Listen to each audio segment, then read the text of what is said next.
Good morning, America. Welcome back to episode 21, Nationalist Review. I'm your host, LARPing last night as an ice road trucker hurling across the state in 25-degree weather. That was me, crossing the pass in the middle of a snowstorm. The Western adventurer here, James Olson, now from the recently college graduated too, by the way. So congratulations to me. Joined as always by the intrepid and friend of everyone online. Certainly never a controversial figure, Nick Fuentes. How's it going? It's going well, yeah. Like you said, I've just been hugging it out, kissing it out, friend stuff. Just trying my best to avoid controversy, doing my best to make love to everybody in the movement, and casually bringing up wives and dragging family members into it, which is always a good idea to avoid controversy, keep things above board. Yeah, well, I'm always doing my best to keep it light, keep it fun, keep it interesting. But yeah, no, I had a pretty strong breakfast, pretty strong entry in the breakfast category this morning. I think it's a sign of good things to come. I had, this week I had moldy cheese in my eggs. I had spoiled milk in my cereal. I had a really shitty scrambler that I paid $12 for. And, as a result, I was a little bit unstable, very unstable, a lot of yelling, a lot of punching walls, but solid breakfast today. Green eggs and ham, a little plate at this restaurant, ham off the bone, hash browns, eggs with spinach. Very nice. So I'm feeling strong. I'm feeling healthy today. How are you doing, my friend? Doing good. I actually discovered something new for breakfast this week that I had like every day this past week. And the secret is, you take like some oil, you put the oil in the pan, and then you could put the eggs in there. And so you're getting the eggs going, and then you mix in, they sell like diced ham, like a pound of diced ham for like $3. You get that, you put like a third of that package in. So you got a third of a pound of ham, and then one of those, or half a bag of frozen vegetables, like diced red pepper, green pepper, onion. And the total cost of that comes out to like a couple dollars, maybe like $1.50 for the whole thing. And it's so good, because you just got the eggs, you got the vegetables, you got the ham. It's great. Nice little scramble for real cheap. So not $12 and won't make you sick. But the secret is getting the oil in the pan before the egg, because that makes it have the right texture and consistency. Good to know. I'll have to try that sometime. Yeah. Also a big fan of the omelet. Although I need to get a way to like flip the omelet better. And I need to make them smaller, because I'm making these 4-egg omelets, and they're just so big and heavy that like you flip it in half and it spills out everywhere. It's a big problem. Yeah, maybe 4 can be unmanageable. Yeah. 4 is a lot to handle. It also was a lot to handle this week. Oh, well, before we go there, before we segue into the content, we have to do the plug. And that is, of course, for the America First mug, the iconic America First mug. And if you buy the America First mug, I promise that when I pack it and ship it, I won't mail it to you in an unsecured container and break off the handles of 5 of your mugs, like happened to a certain someone on this call. So head on over to amfirstmedia.com/shop, get the iconic America First 16-ounce mug. I was making coffee in it, and I made it on the 4th Keurig setting, for like standard mugs, and only went like halfway, like 2/3 on the mug. It's just such a big unit that you got to use the 5th Keurig setting. Powerful. So, yeah, powerful, forceful, iconic, all of the right adjectives for the America First mug. 16 ounces. I think that's $9.99 at the amfirstmedia.com/shop. And we're going to start posting articles at amfirstmedia.com as well. We'll have content. I know I promised that last week. We haven't done it yet, but that's where we're going to start posting our articles. You can follow Am First Media on Twitter, and you can join our Discord server linked below. The voice chat there, always a good time. There's always interesting things happening in the world of the Am First Media Discord server. So check that out, linked below. Nick, what is your favorite part of the Discord server? I know there's so many parts to love. So much excitement. Well, I love just dropping in. I think what people like about our Discord is that at any moment, one of us big fellas, one of us titans can drop in and start causing some mischief. I'm a personal fan of the Milky posting and the dab emoji. Those are probably my 2 favorite parts of the Discord. Couldn't live without the dab : and without the Milky posting. Those really sold it for me. See, I'm a big fan of the text to speech and being able to enter servers and post the entire milky copy pasta and have us being the only ones with text to speech capabilities turned on. And so everybody who's online gets that read out to them. Fun stuff. Yeah, no, it's always a good time in the AM First Discord. You know, some nights you might be BTFOing some thought and her husband at the same time. Some nights it's going to be a rigorous debate about Catholicism. Some nights it's going to be Moon Man. I mean, really, it all depends. It's always a good time. You know, it wasn't a good time, and what night was not a good time was this past Tuesday. Although it actually kind of was a good time because we had a fun stream. I mean, you and me and Jazz Hands were there when we were talking about the election results and doing the live stream on the Alabama election. We had 3,000 viewers for the live stream too, which was pretty white-pilling. Got some new subscribers out of it. But if you are a follower of politics, you know, of course, that Tuesday was the special election between Doug Jones, who looks like a diddler, man. That guy, something about his face, and Roy Bible Thumping Moore down in Alabama. The election results were, of course, an upset with Doug Jones steamrolling ahead to a 49.9 over 48.4 victory. That's 1.5 point margin. 671,000 votes to 650,000 votes. A margin of, if you're a mathematician, you'll know, 21,000 votes. And this is actually fairly razor thin. If you think about the presidential race this past year, Trump in Alabama got 1.3 million votes to Hillary's 729,000. So the nexus there between Roy Moore's results and Trump's results is like 50%. Moore got like 50%, less than 50% of the votes that Donald Trump did. Whereas Hillary got only like 100,000 more, or actually only, 50,000 more than Doug Jones did. Now, this is pretty outstanding, actually, pretty unprecedented, because the Democrats were able to get a lot of turnout that they don't usually get in special elections. From the New York Times here, about 30% of the electorate in the Alabama Senate race was black, according to CNN exit polls, making the black share of the vote in the election higher than it was in both of Barack Obama's presidential victories. Mr. Jones won 98%, not a lot of based blacks, of the votes among black women, and 93% among black men, which kind of gives credence to the whole argument that democracy in a multiracial society is a ethnic headcount, as I believe Paul Kersey termed it. So what was your reaction, Nick, watching these results come in, besides blackpilling in our stream? What did you make of all this? I was very surprised. As it was no secret. I was very optimistic about this election and the midterms in general, not just on Nat Review, not just on this show, but on America First as well. And I thought he was going to run away with it. If you looked at any of the polling, it looked like that. If you looked at the other contextual stuff, it looked like he was going to run away with it. It was Alabama, for Christ's sake. And I still don't buy the results of the election. I thought it was fishy then. I think it's fishy now. And I know, people are going to say that's being a bad sport. People are going to say, it doesn't matter or whatever. And, that very well might be. But I still think something was very much right. And you noted the difference in the vote count between Donald Trump and Roy Moore versus Hillary Clinton and Doug Jones. And there's something just very disconcerting about that. I know, that doesn't really bear on the political implications. It's still going to count as a loss, regardless of if there was fraud, if there was whatever, barring some kind of four-dimensional chess thing that's going on, we're going to have to live with the result.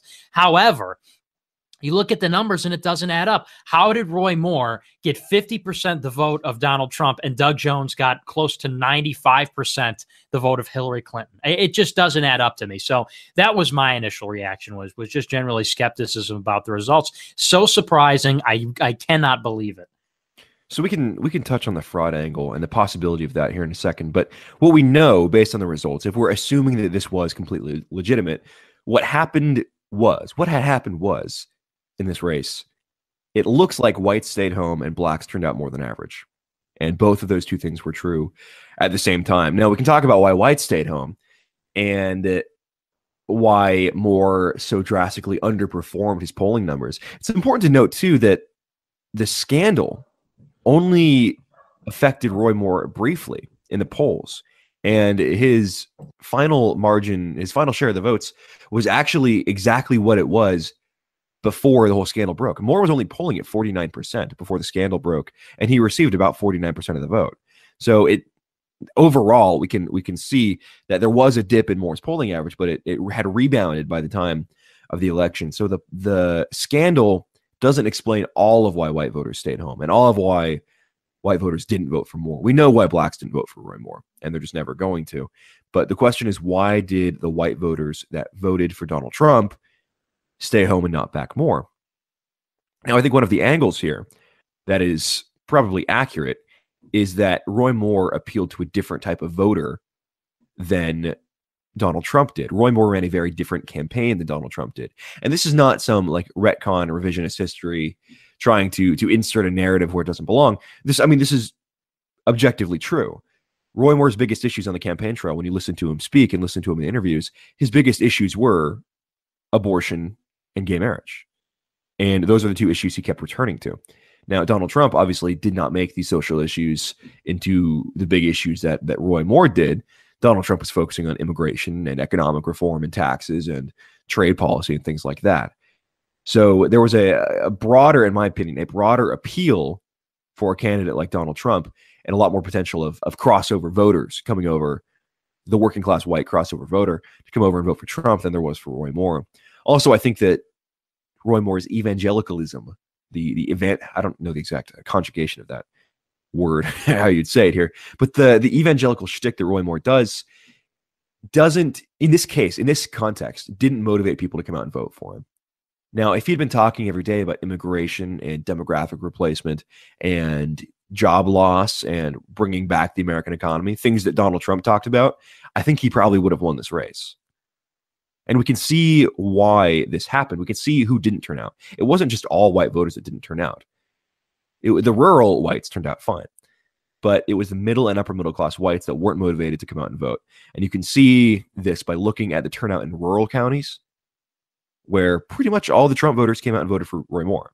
But in more urban counties like Jefferson County, which are full of white suburbs, middle and upper class white suburbs, that's where Roy Moore totally collapsed and totally fell apart. And those suburban voters did not turn out to vote for Roy Moore. So I think it has a lot to do with the type of campaign, the issues that each candidate talked about, can explain why the white voter turnout was so low.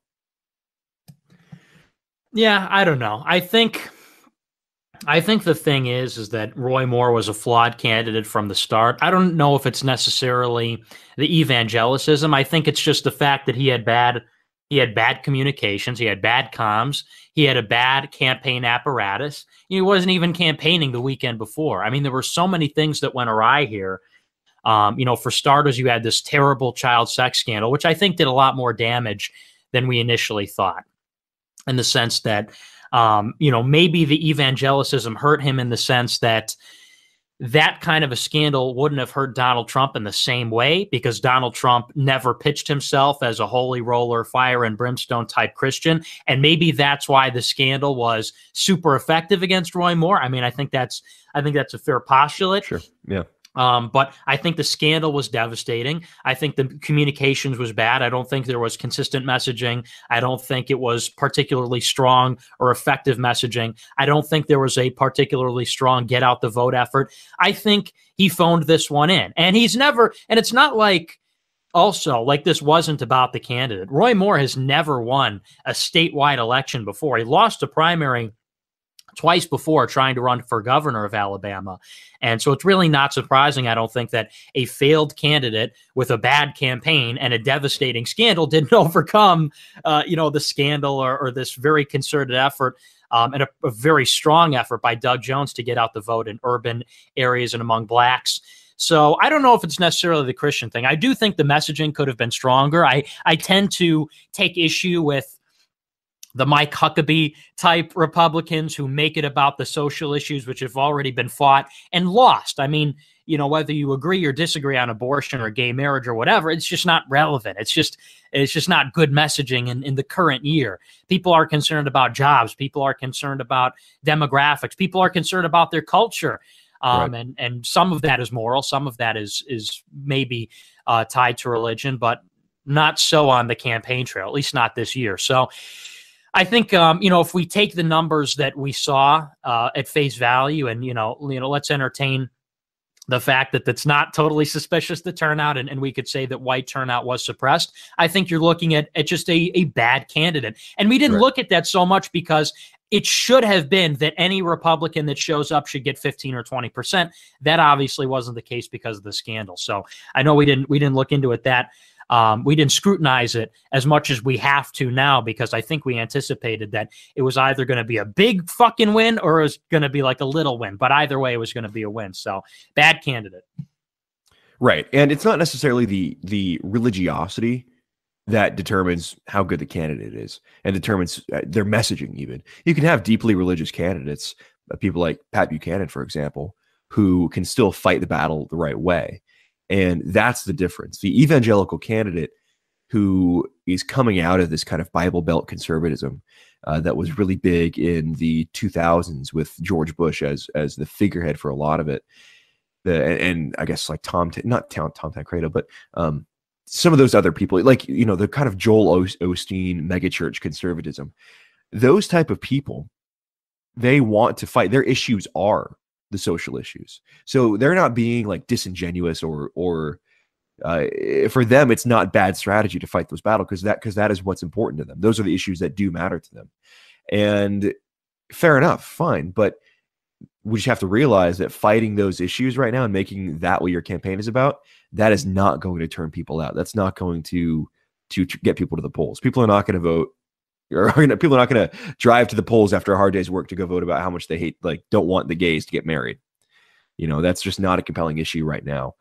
And, missed opportunity, I think, for Roy Moore. Roy Moore, if he had listened and messaged and modeled his campaign after someone like Donald Trump and used that kind of messaging, I think he could have had success. But fundamentally, that would have been disingenuous for him to do that, because he, at his core, is an evangelical Christian and very evangelical guy, and that came out in the campaign.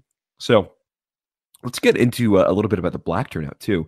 I know people are saying there's possible fraud, but I think we can actually look at this as a net positive. We can look at this as a very positive thing, the level of supposed black turnout, because this is causing the Democrats and the people on the left to double down on this racialized politics strategy.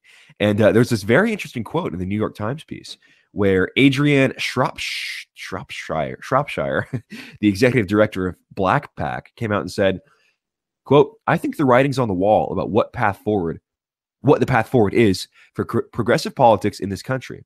And the path forward is through communities of color and women," she said.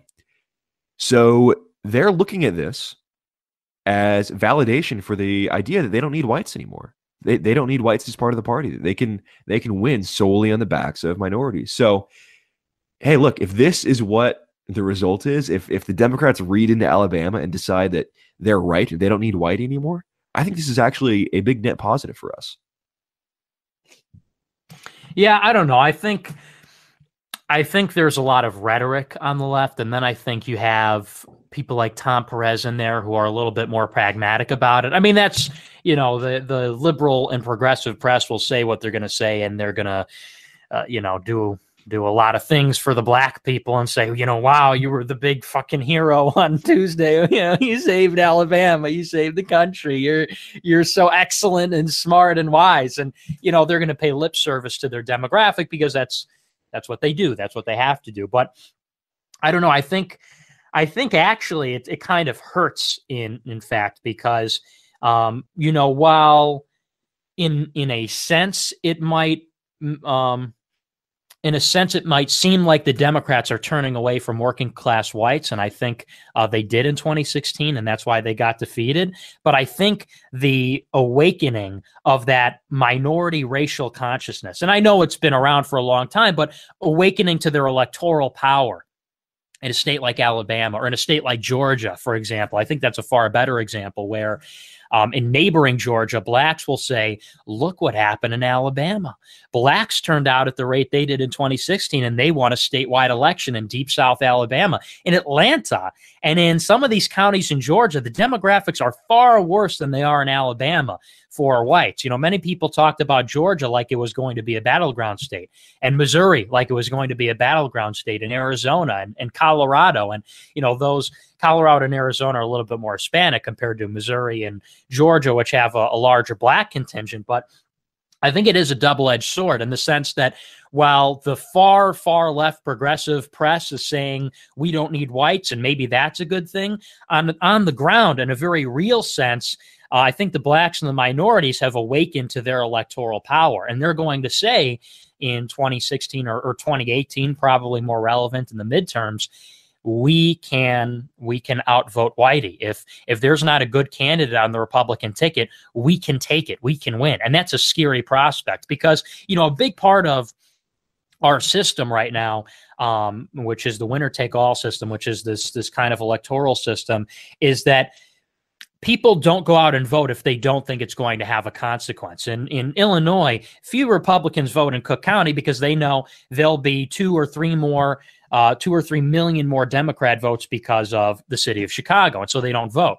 But if people think it's a contest, if people think they can contest it and it's competitive, they will vote, and that will change the dynamic. So it's a double-edged sword. I agree, you know, the Democrats are turning off working class whites, and that's a very positive thing. But by the same token, if they get the Hispanics and the blacks turning out at a higher rate, and that continues for a while, I mean, that's going to be a complication. That'll accelerate, I think, the rate at which they'll start to overtake us electorally. But pros and cons. Well, even in states like Georgia, which have the most percentage, which are the most percentage African American, even in those states, I mean, they're still only like 30% of the population. So a white majority voting in their own interest would still outnumber those people, and they would still be able to crush those people. I think that, or crush them electorally, I should say.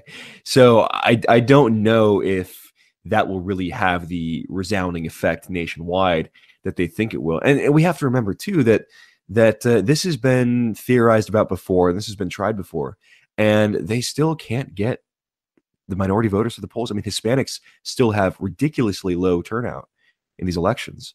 So they still have to spend a lot of money getting this done. They still have to spend a lot of money to get these people to the polls. So I don't know. I don't know if this will have the effect, but it's certainly possible. Although we can say for certain that the rhetoric that is going to be coming out of the left, you just had to look at Twitter. I mean, we knew we were going to get a win on Twitter either way. And you look at the leftist Twitter in the days after the Roy Moore loss, and it was insane how vehemently anti-white they were getting. You know, yes, thank you, Queens, for saving Alabama from racist, evil white people. Yes, thank you, amazing, strong, beautiful black women. You saved America. All this stuff. And man, if they want to go full accelerationist, drop that cinder block on the gas pedal, baby. I'm down for it. Yeah, I'm down for it. I just think that to take away from Alabama that this was like, I mean, it was bad. This is Alabama we're talking about. I don't think it can be. Maybe it can be overstated, if you were really hyperbolic about it. But I don't think it's prudent to understate what a massive morale boost it was for the left, and what a big moral victory it was for the Democrats. But at the same time, it's not like a legitimate. It's not proof positive of this blue wave they're talking about, right? Like they're going to read that into it, but I don't think it's really indicative of that. I think this was a perfect storm of circumstances surrounding Roy Moore and making him just an unelectable candidate. I don't think this is indicative of some nationwide spirit of resistance. I know they're going to try to market it that way, but it doesn't seem legitimate to me. Well, it can create a self-fulfilling prophecy. The tail can wag the dog, so to speak, sometimes. I agree. I agree that in reality, if we're looking at it pretty soberly from an analytical perspective, this is in no way, shape, or form symptomatic of the rest of the country. There was probably fraud. There were all kinds of factors that made this an outlier. However, the propaganda element is just important, if not more important than the analytical perspective, in the sense that, you know, it might not be indicative of a blue wave. And I would agree with you. It is an outlier. However, if that can be portrayed and if that was perceived in the minds of people as a blue wave, it may create that effect in actuality for liberals across the country to say, you know, look, we had a win. Look, we had a victory. And, you know, it doesn't matter how delusional they are about it or how incorrect they are about it. But it'll give them a little charge. It'll fire them up. It'll show to them in a pretty shocking and a pretty visceral way that they struck us down. They struck down this quote unquote sexual predator, this evangelical, this Bible thumping, rootin' tootin' kind of a guy in Deep Red, Alabama. They struck him down, even though Trump endorsed him and tweeted for him and made robocalls. I mean, you can't understate the morale boost that was for them. And I guess we'll see in the midterms, like, how significant that is. But I don't think it should be underestimated. That was a big loss. And it's not like devastating. We can recover from it, no doubt, if we're focused and if we take away the proper lessons from it. But I just think in order to take the proper lessons from it, we have to properly assess the damage. And it's bad. It was not a win for us, I don't think. I think one of the silver linings, though, is that the evangelical candidacy seems to have fought its last fight, and that we're going to see the social conservative type of candidate be increasingly untenable. And if they can't win in Alabama, then, you know, they're not going to be able to win anywhere else. So I think that is good. I mean, that takes another lane away for potential candidates that they can't run in. Now they're only left really with two choices, being either establishment hack or nationalist populist. The evangelical is kind of the third position that candidates could still kind of wager and still fit in there, but not anymore. I mean, if they want to be an outsider, if they want to be rebellious against the party, being a social conservative is simply an unelectable way, an unelectable path of rebellion. And the only really electable path of rebellion is by being a nationalist populist now. And so I think that is probably a silver lining outcome to this. Speaking of losses, the GOP is actually on their way to a fairly big win with this Republican tax bill. Now, I was down on the Senate version of the bill, but it looks like they're bringing the bill back in accordance with the House bill, which is actually pretty good. I mean, there are issues that I do have with it, specifically with some of the incentivization for international taxation, but there's a lot of good stuff in this bill, and it looks like it's actually on its way to passing now with 52 votes, as Rubio, Corker, and Collins are now all on board. So, you know, the GOP establishment is actually on their way to getting something mostly right here. Here are the changes in the bill. The individual mandate for healthcare is removed effective 2019. That is great. I'm a big fan of that. The estate tax is scaled back. The standard deduction goes from $6,500 to $12,000, meaning you'll be able to deduct more. The income threshold for paying taxes will now be higher. The child tax credit goes from $1,000 to $2,000 per child, which is good. One of the negatives here is that other dependents goes from $0 to $500. So if your cousin's kid lives with you, you'll be able to take a deduction. So I anticipate there's a lot of cousin's kid and in-laws that are going to be suspiciously now living at 5 households, specifically in urban areas. So opportunity for fraud there, but that's one of the few negatives. The state and local tax deduction limited to $10,000. So Californians and New Yorkers and people in Chicago thoroughly BTFO by this. Nick, press F. Can't deduct your state and local taxes. The way it exists now, I had no idea you could do this. I mean, I remember doing this on my taxes the past couple of years, but I didn't really think about it. Is you can deduct your like state and local taxes. You can deduct your property tax, your state income tax if you have one, even your sales tax if you save your receipts. You can deduct all of that from your federal taxes, but they're going to cap that at $10,000, and this is going to make cities and big cities and big counties and states that have a lot of taxes, it's going to really impact those people, because they're going to realize, hey, I can't double dip anymore. I can't raise my state and local taxes all the way up to the sky and use that money to pay for just state and local things. I have to pay the federal government now too, like everybody else in America does. So they're going to be really hard hit by this. So that is great, in my opinion. Something big for small business owners too, for pass-through income. If you have like an LLC, 20% of that income will now be deductible up to $3,150.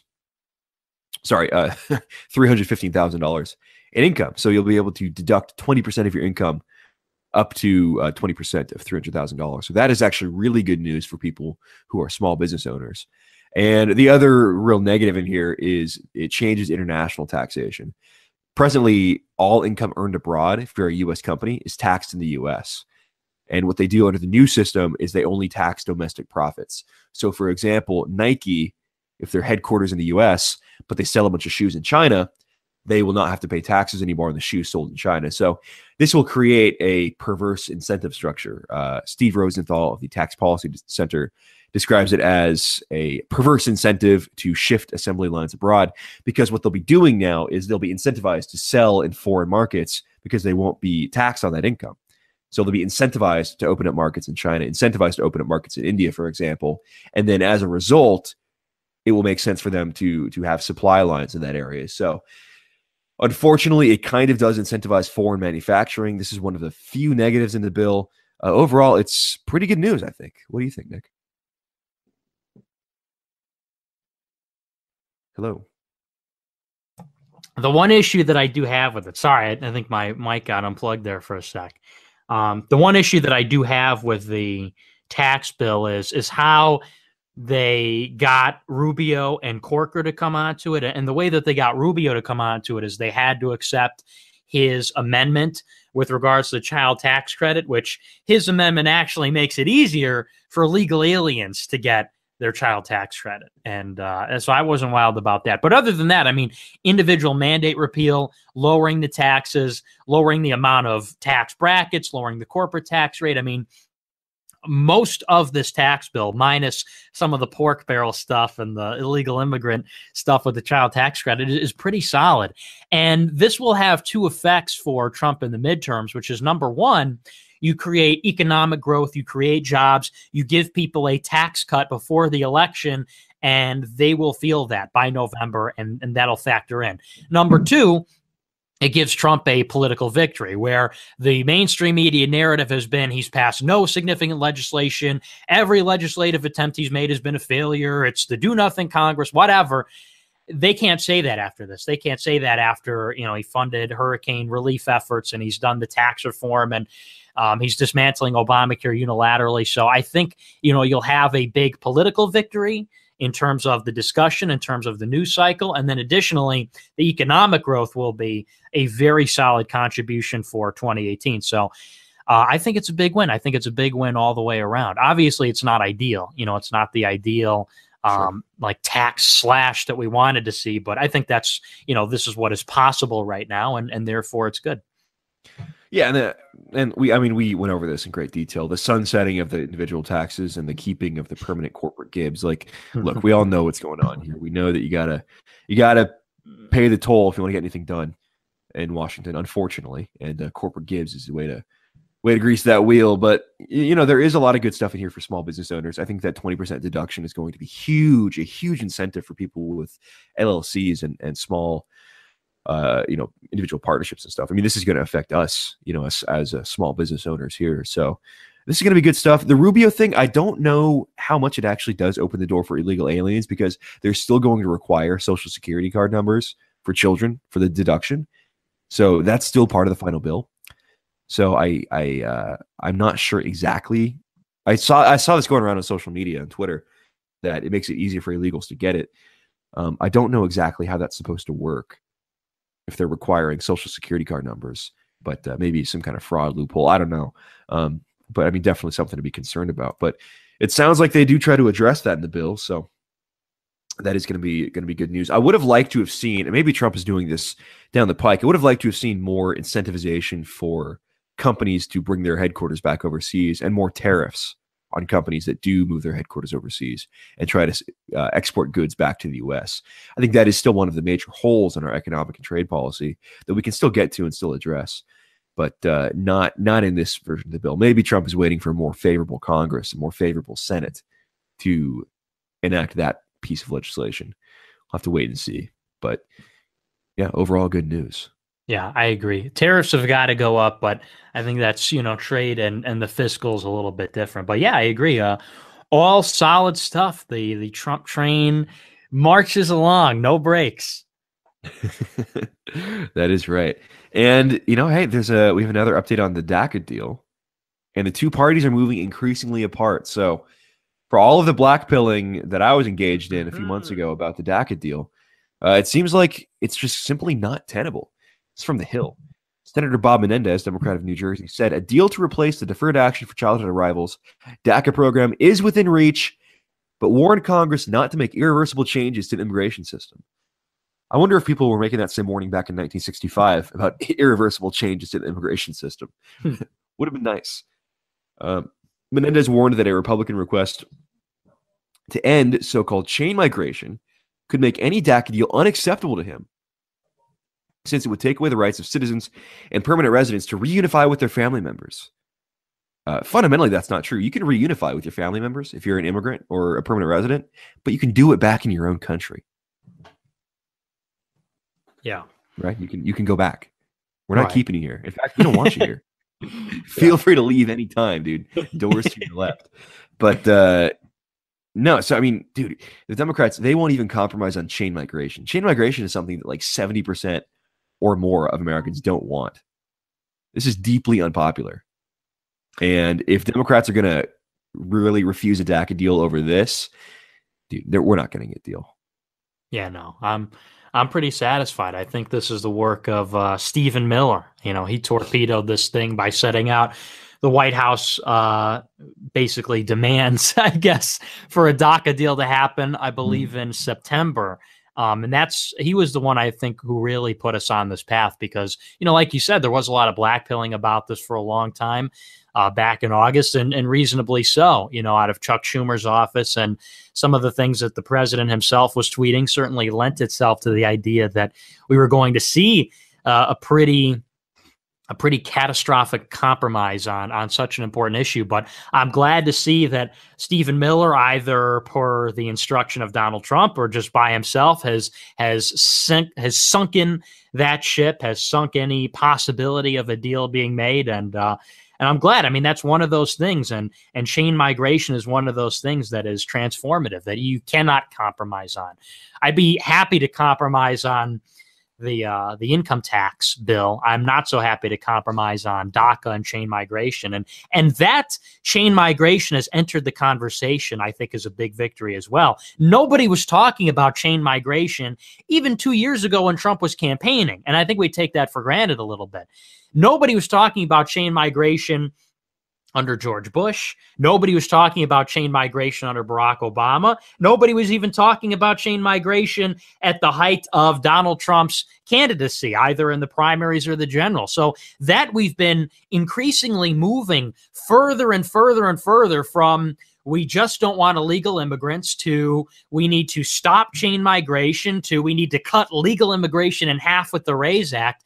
I think Trump's strategy of easing the country in, and I don't know what, persuasion strategy would call that, but kind of leading the country in that direction, I think is pretty impressive. And I don't think he's been given enough credit for that nobody was talking about this even 6 months ago. And now in the State of the Union, it came out a couple of days ago from the White House, he will be using the State of the Union to go after chain migration. And it'll be official White House policy to change public opinion on immigration, and particular chain migration. So this is very white pilling, not only the legalistic stuff, but also in terms of the conversation. Right. And you have candidates now running for office throughout the GOP House and Senate ranks, running as challengers mostly, saying that we should just stop all immigration for the time being, that we need to just put an end to immigration for a 25-year period. We need a moratorium on this stuff because we have enough problems in our own country. We don't need to keep importing problems from around the world. And man, the Overton window really has shifted on immigration, and it is so much more acceptable now to talk about. And I mean, my personal opinion is indicative of this. I remember back during the campaign, back in like August and September of 2016, I was still in the mindset where it's like, well, no illegals, but legal immigration is okay because they contribute to the economy and they do this and that, and my GDP and all that stuff. But now, once you come to the realization that these people are changing your culture fundamentally, they are undermining your culture, undermining the culture of the West, and B, they are displacing American workers. After I talked to some of my friends who were in software and computer science, and they're telling me that the average salary in their field is plummeting due to legal H-1B visas and legal immigration from the second world, places like India and China. And once you realize what this is doing to the economy as a whole and to the American worker as a whole, you are astounded that you could ever support legal immigration. You're astounded you could ever say we need more immigrants here when we have so many Americans who are qualified and capable and deserving of these jobs, and we're instead letting them go to people who don't even come from here, who aren't even from here, who don't even speak our language. Crazy. No more. We need to cut it. And of course, one of the people who's a leading voice to get immigration slashed is our buddy Paul Nealon, who will actually be coming on the show in a couple weeks after Christmas. And it's looking like, if these reports from Politico and other places are true, that Paul Ryan wants to go out with a bang and wants to actually retire after the tax bill goes through the House. One of his longtime sought after, his white whale has been tax reform. And Paul Ryan is increasingly disillusioned with Washington, according to reports, and is looking for a way out, looking for a time to get out. And he has been telling people privately, according to these reports, that he is ready to leave after tax reform is done. And of course, this would mean that the path is cleared out there in Wisconsin for our buddy Nealon to run and do a lot better than he did last time. So, man, if Paul Ryan were really to retire, that would be a fundamental shift in the party, don't you think? Oh, yeah, definitely. I mean, Paul Ryan has been really, I don't think he ever came into his own. Paul Ryan is representative of everything that's wrong with the GOP in the sense that he came off the heels of John Boehner. Is basically a joke how he got in. They couldn't find anybody who wanted to do it. If you remember, they couldn't find one person who could claim a majority. Paul Ryan ended up getting it. And what has characterized his leadership of the House? No major legislative push, no major legislative agenda, no major legislative accomplishments. It's been merely to be an impediment, merely to continue, I guess, existing, to keep everybody having donations and having campaign funds, and that's it. And so Paul Ryan leaving, I think, would usher in, depending on who would come next, of course, I think it would create an opportunity for a new era, but it would usher in, I think, an era, or the opportunity to usher in a new era where you have a legislature that is sovereign. You have a legislator that is representative of the people and not of the party. Because, whether it was Pelosi or whether it was Ryan or whether it was Boehner, whoever it was, for the past, I think since George W. Bush got into office, it's been characterized by that, the circle jerk mentality of everybody wants to keep their jobs. I don't think anybody can name one landmark transformative thing that's gone through the Congress that's been enduring and sustainable and really changed the country. Not under any of the speakers. So it'll be big. It'll be a big move, and hopefully the only thing you could look at really is Obamacare, and even that is toast. So. Yeah, once the individual mandate's gone, if this Republican tax bill goes through, then Republican that's the slicing of the Achilles heel for Obamacare. If you cut the individual mandate, which because I'm sure as hell not going to be buying insurance. Yeah, well, it's just it's America First LLC is not going to be providing insurance for employees. So. It's this corporate party that's coming down. It's the Obamacare Congress. It's the TPP Congress. It's the Comprehensive Immigration Reform Congress. This Congress, you think of great Congresses, either Democrat or Republican, and they passed, the Great Society, the New Deal, all kinds of incredible legislation, whether you agree with it or not. And this Congress has been the corporate Congress. They don't pass anything. And when they do, it's Obamacare, which neither side liked. It wasn't the public health care the left wanted. It wasn't whatever the hell the right wanted. They passed the TPP, this abomination for multinational corporations. They passed, God knows what else. So fuck them. I hope they all go down, and I hope they all go down in this sex scandal that I hear is coming. Yeah, and it's interesting to think about too that That's an interesting comparison you make there, that these guys, they haven't really done anything. They've been effectively the uniparty, right? They've been this uniparty system that has really just fought for the interests of the multinationals and the globalists, and that's who they've been fighting for. They have not been fighting for the people, either left or right. And I would almost prefer like a left populist Congress over this corporate oligarchy Congress we have now, because at least with a left populist Congress, you could at least get people who are being honest about their intentions, right? So yeah, if Paul Ryan were to go, and this is all very in its infancy right now. I mean, nothing is confirmed, but if Paul Ryan were to retire and that race were to become competitive, it would look like it'd probably be Nealon versus some hand-picked establishment stooge in the primary, and then one of them versus either this guy, this Randy Bryce guy, this Iron Stash meme, which is like some shit. This guy is a forced meme that all these bug men are rallying around. It's the working class candidate. It's totally goofy. And either him or like the teachers union candidate out there in Wisconsin, which is very powerful. Which the teachers unions are very powerful. But yeah, I mean, it would clear the way for someone like Nealon to run and do very, very well, especially if he's out here proposing these good pieces of serious legislation like this anti-censorship act he proposed this week. Look, he's in the race. People like him. He's well liked in the community. I think he's got a good chance. Yeah, I agree. I mean, it's question tough. Will he appeal to the voters at the old Steak and Lube out there in Wisconsin? Yeah, right. I don't know. I mean, I love Paul Nealon, and we'll see. I mean, it'll really be a game changer when Paul Ryan's gone, because Paul Ryan has been winning that district for more than 20 years. He's been winning that district for 20 years, and he's got the biggest war chest in Congress. And Paul Nealon, I was on the ground for him in 2016. We didn't do so hot. We got 14%, and that was rough. But I think with him out of the way, we'd have a real shot. With Ryan out of the way, we'd have a shot. Once we get all these mole men out of the way, these political mole people out of the way, we can finally have, what I really like about Paul Nealon, he's just a real American. He's a real red-blooded American. And, people say he's not politically correct. People say he goes too far sometimes. And I think there's a charm about that.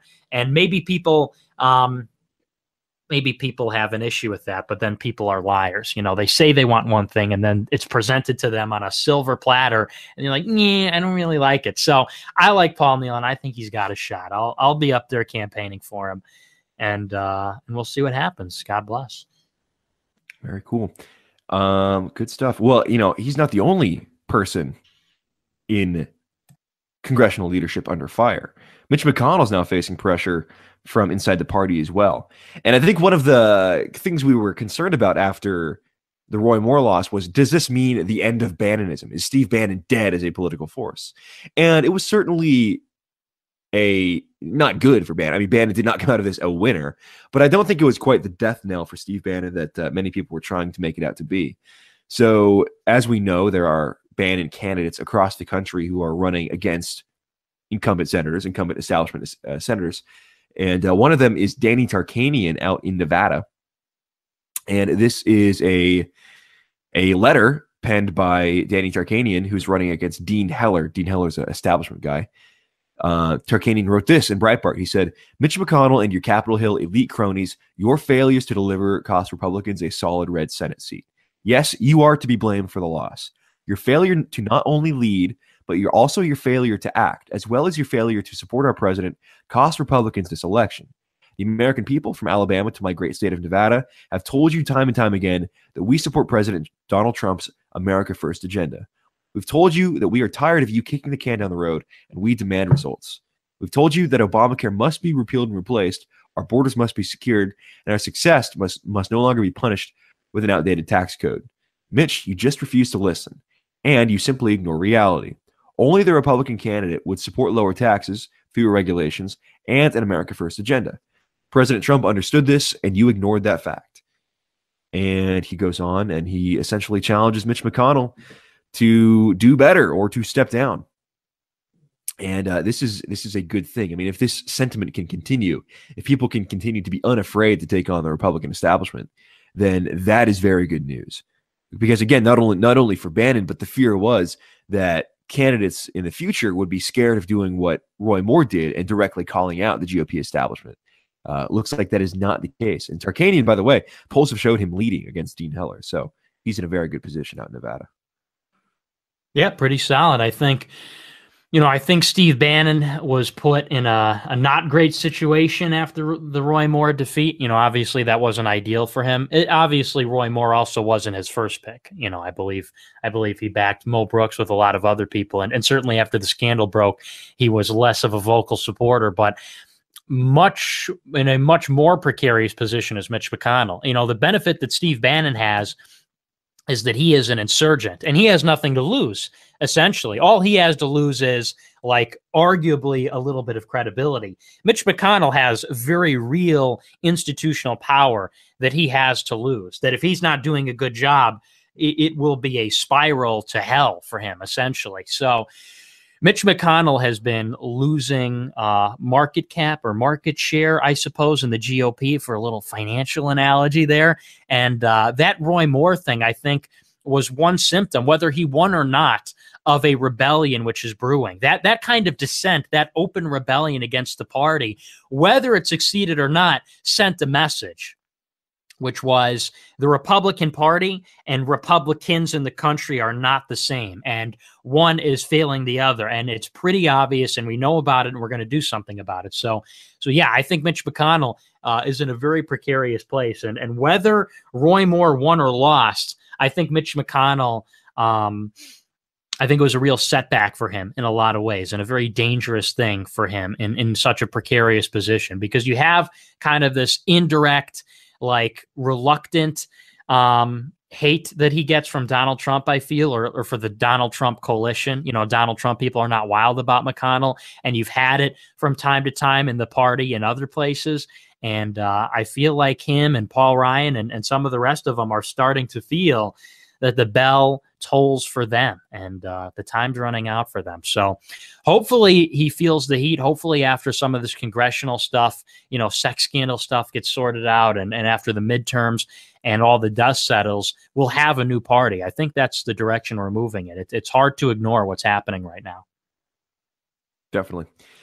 Well, we got some late breaking news here. This is pretty interesting, coming from our buddy Braving Ruin. I just saw this on Twitter. Apparently, and let's talk about this this Kilroy thing too. We'll get into this. I know we usually save the lighter stories for the second hour, but let's just do it now, because we got some time. So the skeptic YouTuber, Twitter, skeptic YouTuber Kraut and T leads a secret Discord called the Task Force, with a hit list of people deemed alt-right. Several events at this Kilroy event, which is quickly falling apart, are present, as well as New York Times journalist Amy Harmon. And there's a hit list of people that they are trying to dox. The skeptic, this is funny new logo, Skeptish Action, like Antifa, Antifascista Action, but they have the Skeptish Action with the Kekistan flag. Pretty funny. Here's the list of people they're trying to dox. The skeptic community wants to dox Alt-Hype, Alternative Hypothesis, Aiden Paladin, American Renaissance, Baked Alaska, Blonde in the Belly of the Beast, Braving Ruin, Bree Fachot, Black Pigeon Speaks, Countercurrents, David Cedarwood, Demography is Destiny, Faith Goldie, myself, Jean-Francois Garapé, Lauren Rose, Libertarian Realist, Mark Collette, Millennial Woes, you, Nick, Paul Joseph Watson, Peter Sweden, Reconquista Germania, Red Ice TV, Richard Spencer, RightStuff.biz, Stefan Molyneux, Tara McCarthy, and Wife with a Purpose. So Braving Ruin has uncovered this doxing server run by the Skeptics, trying to come after us. They're coming after America first here. He goes on. He says the stated purpose of the server is to debunk racist pseudoscience using a team of YouTube scientists. But as shown in the video and audio recordings, much of the time is spent plotting ways to smear the targets and, in some cases, potentially dox them. The full user list includes many skeptic YouTubers, including Kilroy event organizer Based Mama, this dopey thought, this fat thought down in the desert, former Muslim. She's a train wreck of a woman. Several Kilroy speakers, and even atheist YouTube giant Thunderfoot. Going on. and they have all this leaked audio. The journalist Amy Harmon is a pop science writer for the New York Times and is receiving advice from these people. Let's see. There's more hours of audio and video recording covering the entire server. The server is active on a daily basis where they organize doxing of people. And they continuously trash talk the skeptics that they then pretended to like in public. So skeptic community thoroughly BTFO here. This is great. Yeah, that's rough. I don't know, though, kind of spooky. I don't like that they're all organizing like that. It's kind of, isn't it kind of dumb though, that isn't it ironic and absurd that they have it in their head that we are like dangerous to society. We are doing harm to people in like our organizing and what we're talking about. And to preempt this imagined, this fever dreamed conspiracy by like ostensibly the far right of the Republican Party, they come up with a Discord server dedicated towards personally harming and maligning the reputation of those people, like preemptively, just in case they're plotting something. It's just the height of absurdity. And I don't know, it's pretty buffoonish at the end of the day. Like, well, I don't know what they hope to achieve with that.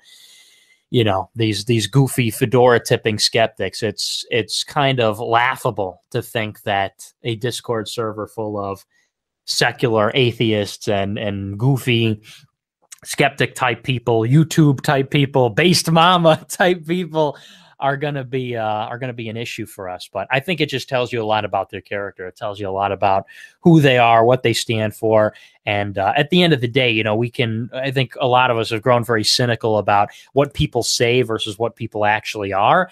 But it does say something about these people who they have these stated values, they have these stated principles, and yet they pull shit like this on a regular basis. You know, this is a free speech conference, and the person that's running it is participating in this pretty heinous, pretty malicious conspiracy. So not good, yeah. But I mean, no surprise. So I mean, we can touch on this event too, and I'll address it because I haven't talked about it on a podcast or video yet. I'm going to do a video later today covering the whole thing. But effectively, what it was supposed to be a free speech conference, right? Where they have people come out and they speak freely, right? You would expect that's what a free speech conference would be, where you come and you speak about controversial topics and issues. And so I signed on to participate in that. But it turns out that they didn't want to actually have people speak freely about issues. They just wanted to come have people talk about how much they love free speech. Because when Lauren and Faith and Brittany Pettibone and I proposed doing a panel about Western civilization and the importance and what it means to be a part of Western civilization, we were told that was not going to be allowed, not on the agenda.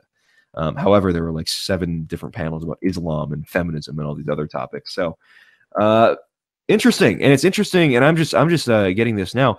Interesting that this crazy woman from down there would be trying to get our personal information of myself and Faith Goldie and others through these contracts and be a part of a doxing server, threatening to expose that information. So basically, I mean, a lot of people pulled out of this event because of this NDA and non-compete order. They effectively wanted us to sign away our rights to the city of Phoenix for 3 years and not speak, is my understanding of the contract. And it's like, yeah, not going to do that, my guy. Not going to sign over my rights. Sorry, Dave Cullen. Not going to sign over my rights to the city of Phoenix for this free speech event. But everyone's pulled out. Lauren and myself, and I believe Brittany have pulled out. Faith Goldie's pulled out. Tim Poole has pulled out. Andrew Torba of Gab has pulled out. We're all, saying no thanks to this thing. So, Nick, you were not even invited. They spurned you. Yeah, pretty rough. I applied. I emailed them. Guess I was too hardcore. Guess I was too extreme. Yeah, that weird little bug man, Nick Monroe, was picked over you. How does that make you feel? Yeah, but I don't know. At the end of the day, Nick Monroe. You know who Nick Monroe is, right? No, who? Whomst? Oh, he's some investigative reporter on Twitter. Literally, him and I had a very interesting conversation via Google Hangouts where he shamed me for not believing every word based mama said. According to goofy little bug man Nick Monroe, It was a web developer error that I was removed from their website, that I was dropped from the event. It was the web developer went rogue and took me off. Sure thing, soy man. I really gonna buy that. Yeah, that sounds correct. Gonna buy that narrative for sure. All right. Anyways, we'll come back. I'll take a little break here. Come back with the diversity report. We have a full diversity report. We haven't done it in a few weeks. We got to make up for it. Yeah. 3 stories in the diversity report, including a pretty funny story from the Canadian border. We'll talk about Mueller. We'll talk about everything else going on with that. James Fields, the Challenger of Peace pilot, and a story out of my hometown of Seattle here. And then we'll do the mailbag coming up here next.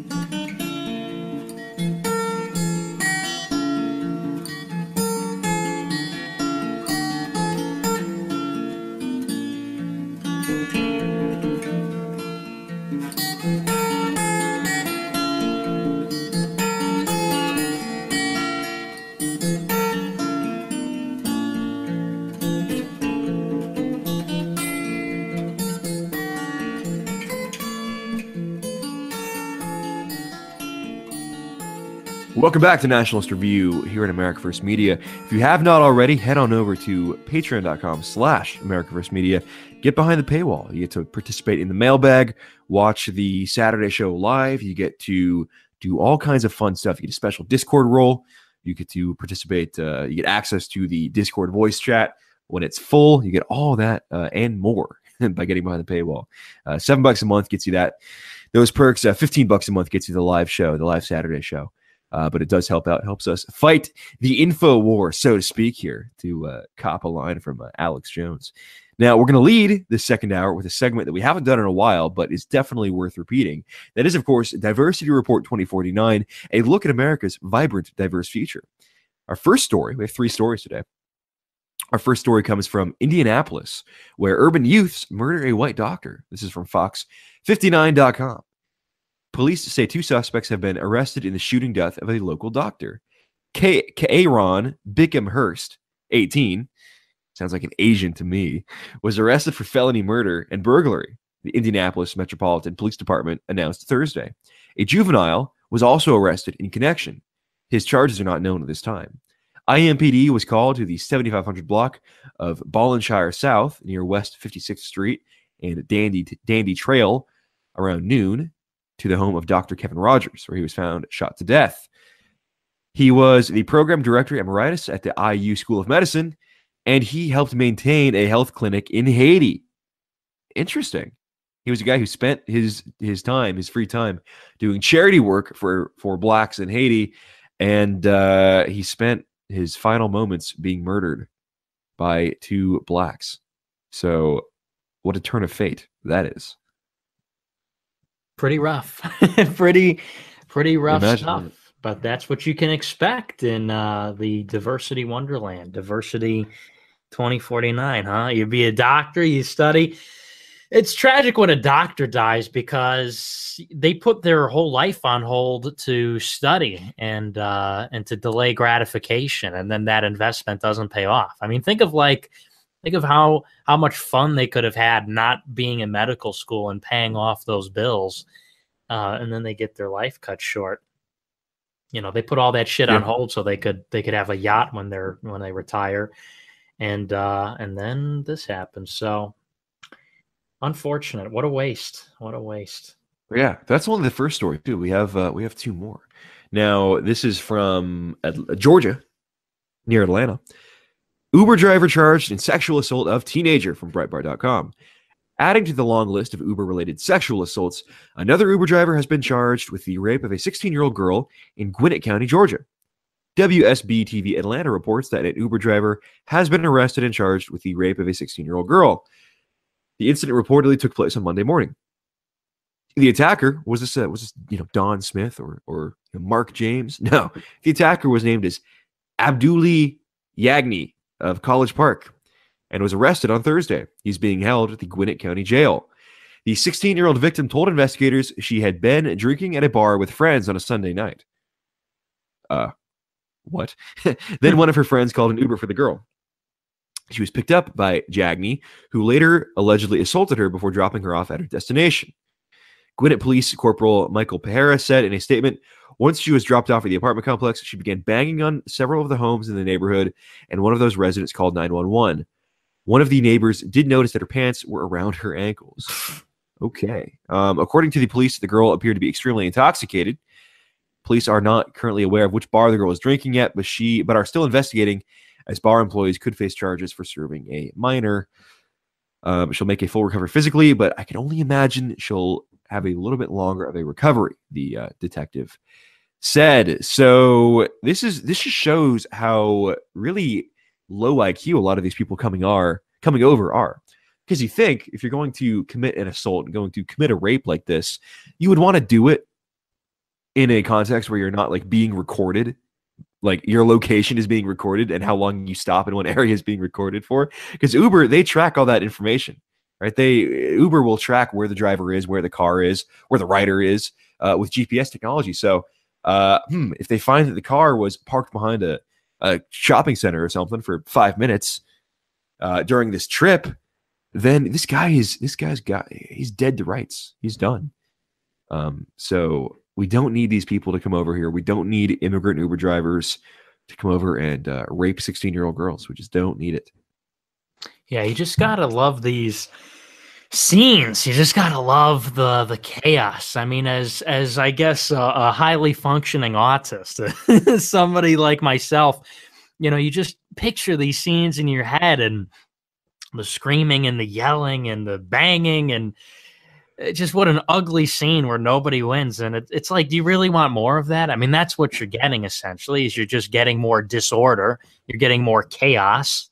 That's what it comes down to at the heart of it. And right. Why can't we just have a society that's functional where there is order? I mean, that's what we're talking about is nothing less than a highly ordered society. I don't know why that's a bad thing. And that is achieved by homogeneity. Nobody argues with this. Nobody can argue with this. If you have people that look like each other, that are like each other, that believe similar things as each other, you have more stability, you have more order. You don't have these rapes happening as frequently. You don't have these murders, these gang killings, and on and on.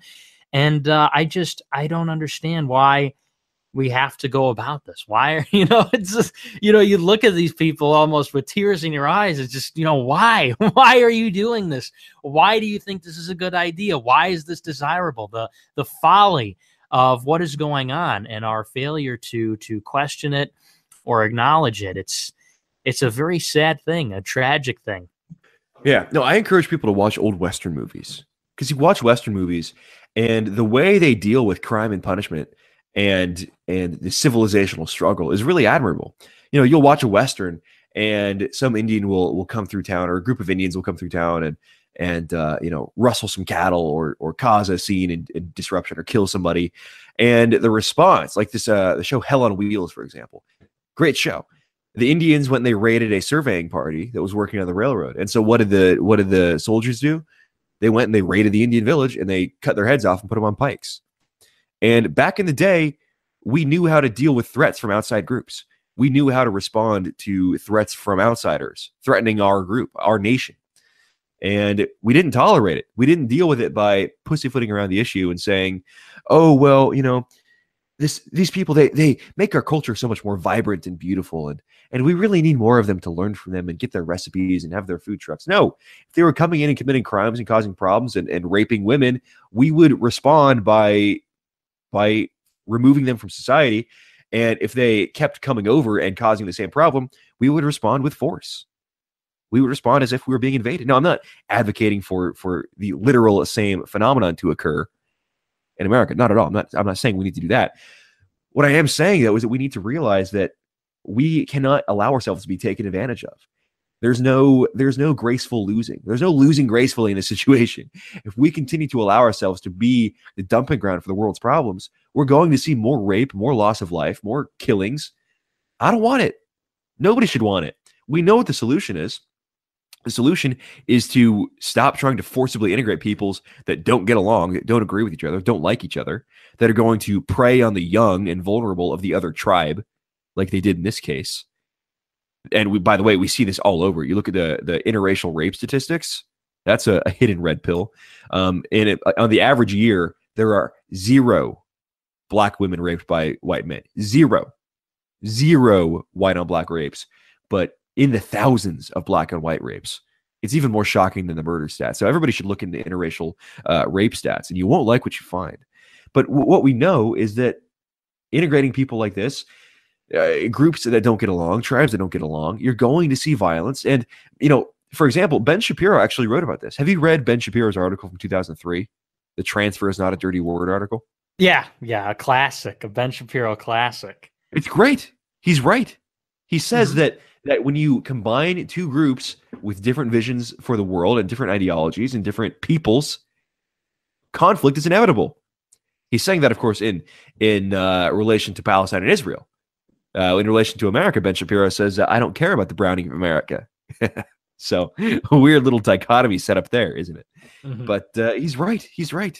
Diversity and proximity causes conflict. It causes things like this to happen. And we don't need it. We don't need 16-year-old girls getting raped in Ubers by third world immigrant Uber drivers. Abduli Jagni. I mean, that's an African name. This guy's African.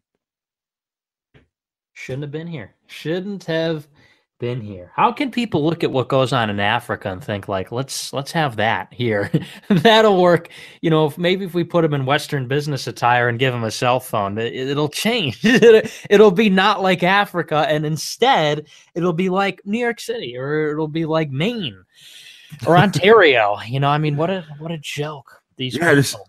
I loved this whole response when leftist Twitter after Roy Moore. They were saying, "Oh, we should let black women run everything because they voted 98% for Doug Jones."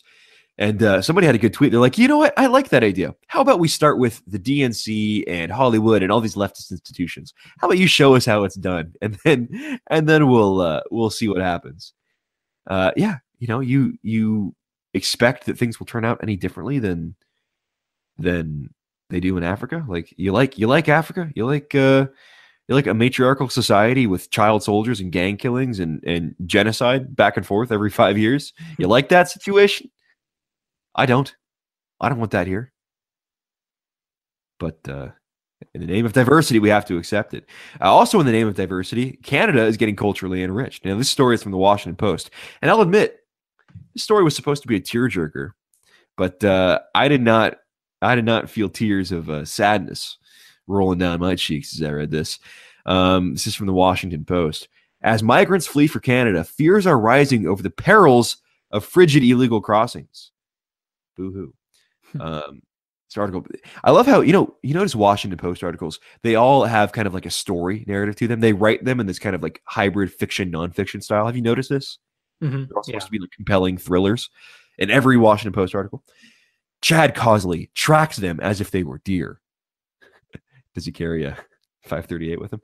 He looks for footprints and frequently checks his network of trail cameras, which had been documenting, or 308, not 538. What am I talking about? He looks for footprints and frequently checks his network of trail cameras, which had been documenting wildlife along the U.S.-Canada border, but now also capture would-be refugees fleeing the United States under President Trump. Wildlife, refugees. Same thing. I was up there hunting on November 4th, and we just had fresh snow, said Cosley, 45. The following morning, we had 4 sets of footprints walking all along the border with Canada, and there was a glove laying there on the ground, brand new with perfume on it. So it definitely was a girl. Since the start of the year, more than 1,000 people have made similar journeys through this tiny community in far northwestern Minnesota in an attempt to enter Canada by avoiding official border crossings, part of a nationwide surge as Trump advances his campaign pledge to make life uninviting for undocumented immigrants and some aspiring refugees. Oh, Trump is doing this. Trump is so mean to these illegals. I love this paradigm they set up where it's like they're automatically entitled to be here, and it's evil Donald Trump like making life hard on them. Like, you know how you can avoid this life of hardship in America? You can go back to your own country. You don't have to live in uninviting, evil, racist, white supremacist America. You can go back. You're already a citizen of a different country, and you're accepted there. So why don't you go back? It's funny. They'll do whatever they can. They'll do these frigid border crossings in perilous conditions, minus 20-degree weather. They'll do that, but they won't go back to Mexico. They will do anything to live in Western society and leech off of Western society and leech off of the society built by Western people, whether it's Canada or the United States. But they will not. They cannot be asked to go back to their home country. Well, yeah, I mean, they want our stuff. I love the narrative that they've constructed, that the media has constructed, or Jeb Bush, that they come here because they want our values. They want to start small businesses. You know, they want to lift themselves up by the bootstraps, and, you know, with a little bit of elbow grease and the $500 in their pocket, they're going to be the next Amazon. They're going to be the next McDonald's or whatever. And it's like, no, they don't care. They don't give a shit about the Constitution. They don't care about Frank Sinatra. They don't care about the Empire State Building. They don't care about they don't care about the Grand Canyon. They want free stuff. They want free stuff. They want to go to a country that works. And the problem is the country works because of the people in it. When you replace the people in it, it ceases to work. You know, I mean, this is just common sense stuff. I mean, we have it in our head that the system will keep this society functional and keep it going and keep the trains running on time, so long as we have the rules in place, so long as we have, thou shalt this, and, we have our free market economy and the NYSE goes on. But in fact, the rules, the system is not sufficient. It's much more dependent on the people that are operating the system. It's like Jewel Osco. That's a grocery store by me. It doesn't matter what the employee procedures are. It doesn't matter what the company policy is. If the people aren't showing up to work on time and they're not washing their hands and they're not using good management practices and they're being, shitty employees, that's going to go out of business. It's not going to be the same company. It's not going to be the same store. And the same is true with the country. And you're right. I mean, these people would rather suffer and die, live in the shadows, be raped on their way over here, be impoverished, not speak the language, be confused, have this dissonance in your heart, be here illegally, be at risk every day of being deported. They would rather have all of that and be in a country where they're going to be safe when they go to bed. And if their kids get sick, they can go to the hospital and there's stuff and there's abundance, then be where they came from. And that tells you a lot. It's worth preserving. And that means keeping them out. So absolutely. I would compare it to like a 5-star Italian restaurant. Imagine the nicest Italian restaurant in Chicago, which I'm sure there are a lot of. And you go down to your Little Caesars, your local Little Caesars pizzeria, like $5 pizza. You take those workers and you bring them to that 5-star restaurant. And you say, okay, run the kitchen here. And you know how to make pizza. It's Italian. You can do it. Doesn't matter. The system's right here. The recipes are all here in the book. You can do all this. The system is in place for you to be able to make these fantastic Italian dishes. Of course, they're not going to be able to, because all they know how to do is make $5 pizza and throw it together and throw it through the oven. But the system is not going to save them, right? The system that exists will not save them from their own nature, from their own ability, from their own levels of competence. And that's not to say they're bad people, not to say they're necessarily evil or insidious people, but it is to say that they're just fundamentally not the same. They're fundamentally not the same people. A local kid working at a little pizza restaurant is not the same as a 5-star Italian chef. And putting him in the 5-star Italian restaurant is not going to turn him into a 5-star Italian chef. He's still going to be the bag boy at a pizzeria. And I can say this because I used to do this as my job back in high school. I'm not insulting the working class at all. I'm just saying, like, the talent level and ability levels are different, and the system doesn't account for that. The system doesn't erase that difference. Right. And so we believe these stupid things that, if you come over and you take our pledge and you hold our little made in China flag and you put your right hand up and you say, I'm an American now, then you're going to be exactly the same as the Americans that founded and developed our country. And you're not. And the polling data supports this. The empirical objective data supports this. 70% of, I believe it's Hispanics, who come over say we don't need the First Amendment. They say that we should regulate hate speech. We should get rid of hate speech in America and ban it. Ban offensive speech to minorities. 70%. This is Pew Research. 70% of Hispanics also say that we should get rid of the Second Amendment. Ban the right to own guns. Ban guns from Americans. Don't need them. And we think, these people just want our values and our Constitution.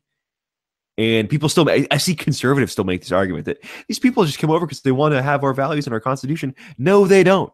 You ask them and they'll tell you, no, we don't care about the Constitution. And conservatives are there left holding the bag for them saying, oh yeah, well, they just want our values and everything. It's like, how much longer are we going to believe this deception? They don't care about our values. They don't care about our people. They don't care about this country we've built. They care about getting our stuff. They care about coming over and fundamentally transforming our country, which is great and nice in many ways. Not perfect by any measure, but great in most ways. They want to transform it into their country.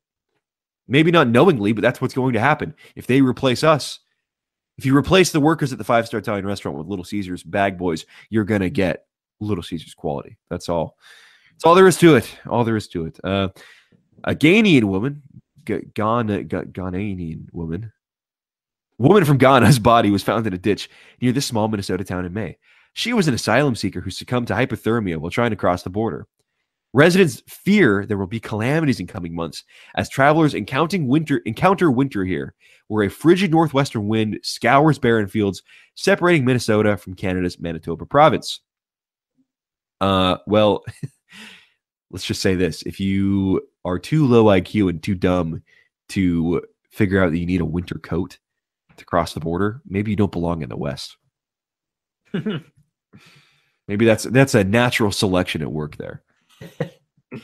That's funny. Well, I mean, yeah, tragic that people die, but you know how they wouldn't die? They stay in their own country. Yeah, well, I mean, we can't blame the people. We have to focus and only blame the people responsible. I mean, of course, those are bad people. You know, I mean, well, they're not bad people, but I mean, these people present an issue. They present a problem for our country in the sense that they are coming here and they're committing crimes and they're bringing drugs and all the rest. But we can never forget, at the end of the day, who's liable. These people come here and they cause problems, but they're coming here for their own betterment. They're coming here out of a preservationist instinct, or they're coming here out of their own self-interest. And I don't think we can fault them for that. We can fault them relatively because it comes at the expense of us, but I don't think absolutely, in absolute terms, these are necessarily bad people, not all of them.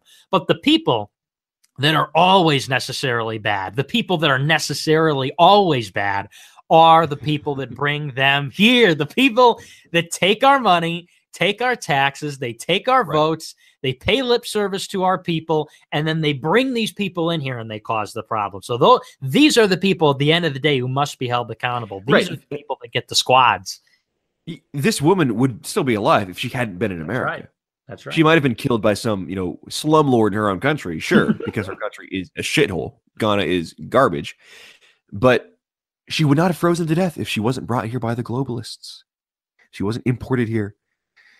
These people who are living in the shadows, as they say, and living in fear of deportation from Trump's America. It's so sad. They wouldn't be here if it weren't for groups like the Open Society Foundation, if it weren't for these groups who were lobbying to keep the borders open and bring them in. They wouldn't be living in the shadows if it weren't for them.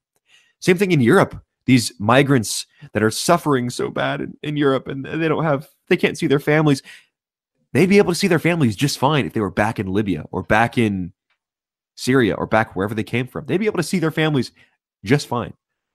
And it's like the globalist will create this problem. The international, rootless, transnational, corporatist elite will create this problem and then say, well, the only way to fix this problem is letting more of these people in.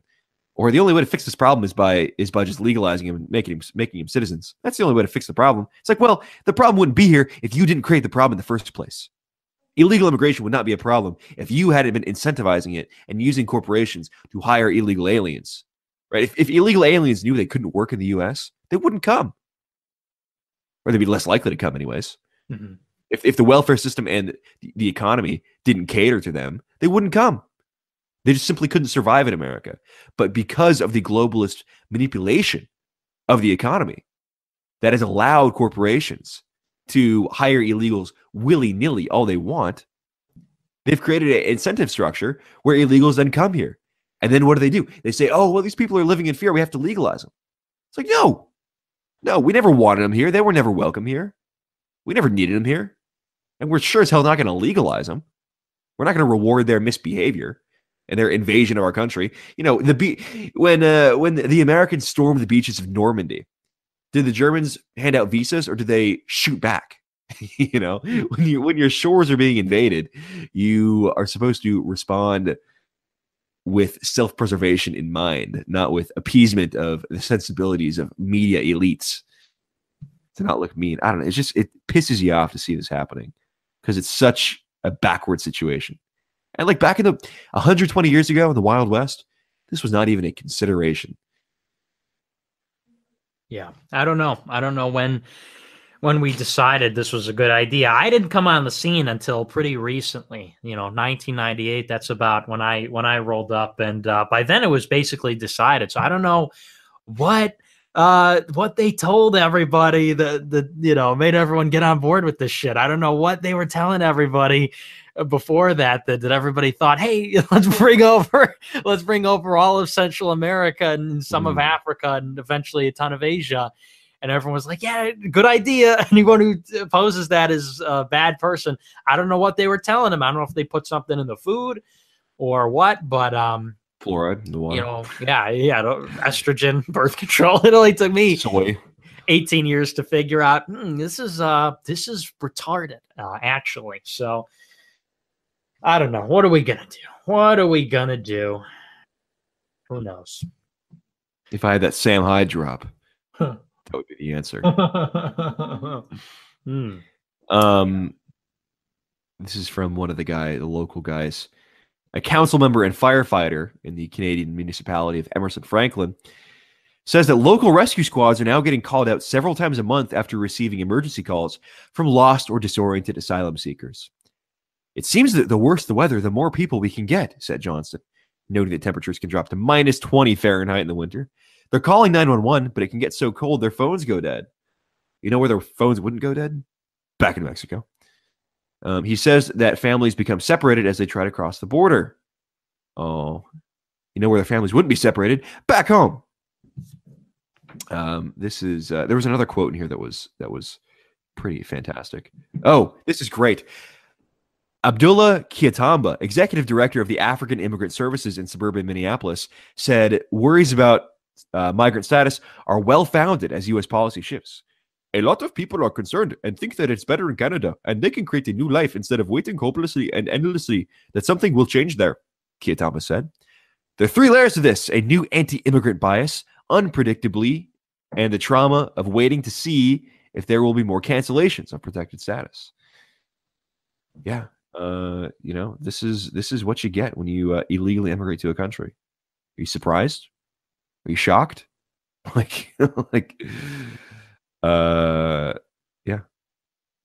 There's another quote. Let me find this other quote. It was just fantastic. Canada is apparently getting worried about this, right? Canada is concerned. Canada doesn't like it. That's weird. Why wouldn't they like all of this? Perturbing. Yeah. Yeah, I mean, it's this is what diversity looks like, folks. This is what a national invasion looks like. You using your taxpayer resources, your EMTs, to go fish Africans out of drainage ditches when they get frozen and fall into them. Yeah. These people shouldn't be here. These refugees should not be here. But I do like now that Canada's getting to foot the bill for this. Because it's funny because they make it into Canada, then they just walk around for a while, and then they pass out and fall into a ditch somewhere, and then Canada gets to deal with it. So, look, your problem now. They're real fish out of water over here, huh, James? These Africans, they're real fishes out of water. It's like that movie. They're like Eddie Murphy from Coming to America, but without all the money and the royalty, but just like confused and more violent, less good-natured. But I don't know. We don't want them here. I want ice cream trucks and drive-in movie theaters and a lot less African rape gangs. I prefer less of those, more Christmas carolers, more even Mormons going door to door than rape gangs or regular gangs. So we just gotta get smart. We just gotta get hip hop hooray as to what's going on. in the streets. And I don't, it's not really ambiguous. I think people are just kind of pretending at this point. People don't really want to offend anybody, but they all know what's going on deep down. People basically are red pilled deep down. It's just a matter of shaking people enough, like grabbing them by the ears and just fucking shaking them until they admit what they know, what we all know to be true about people, generally speaking, and everything else. So for all of Trudeau's like dopey signaling about how evil Trump was about immigration, maybe Trudeau can be compelled to build a structure, maybe a brick structure on that southern Canadian border there. Maybe build a wall between the U.S. and Canada. I would support that.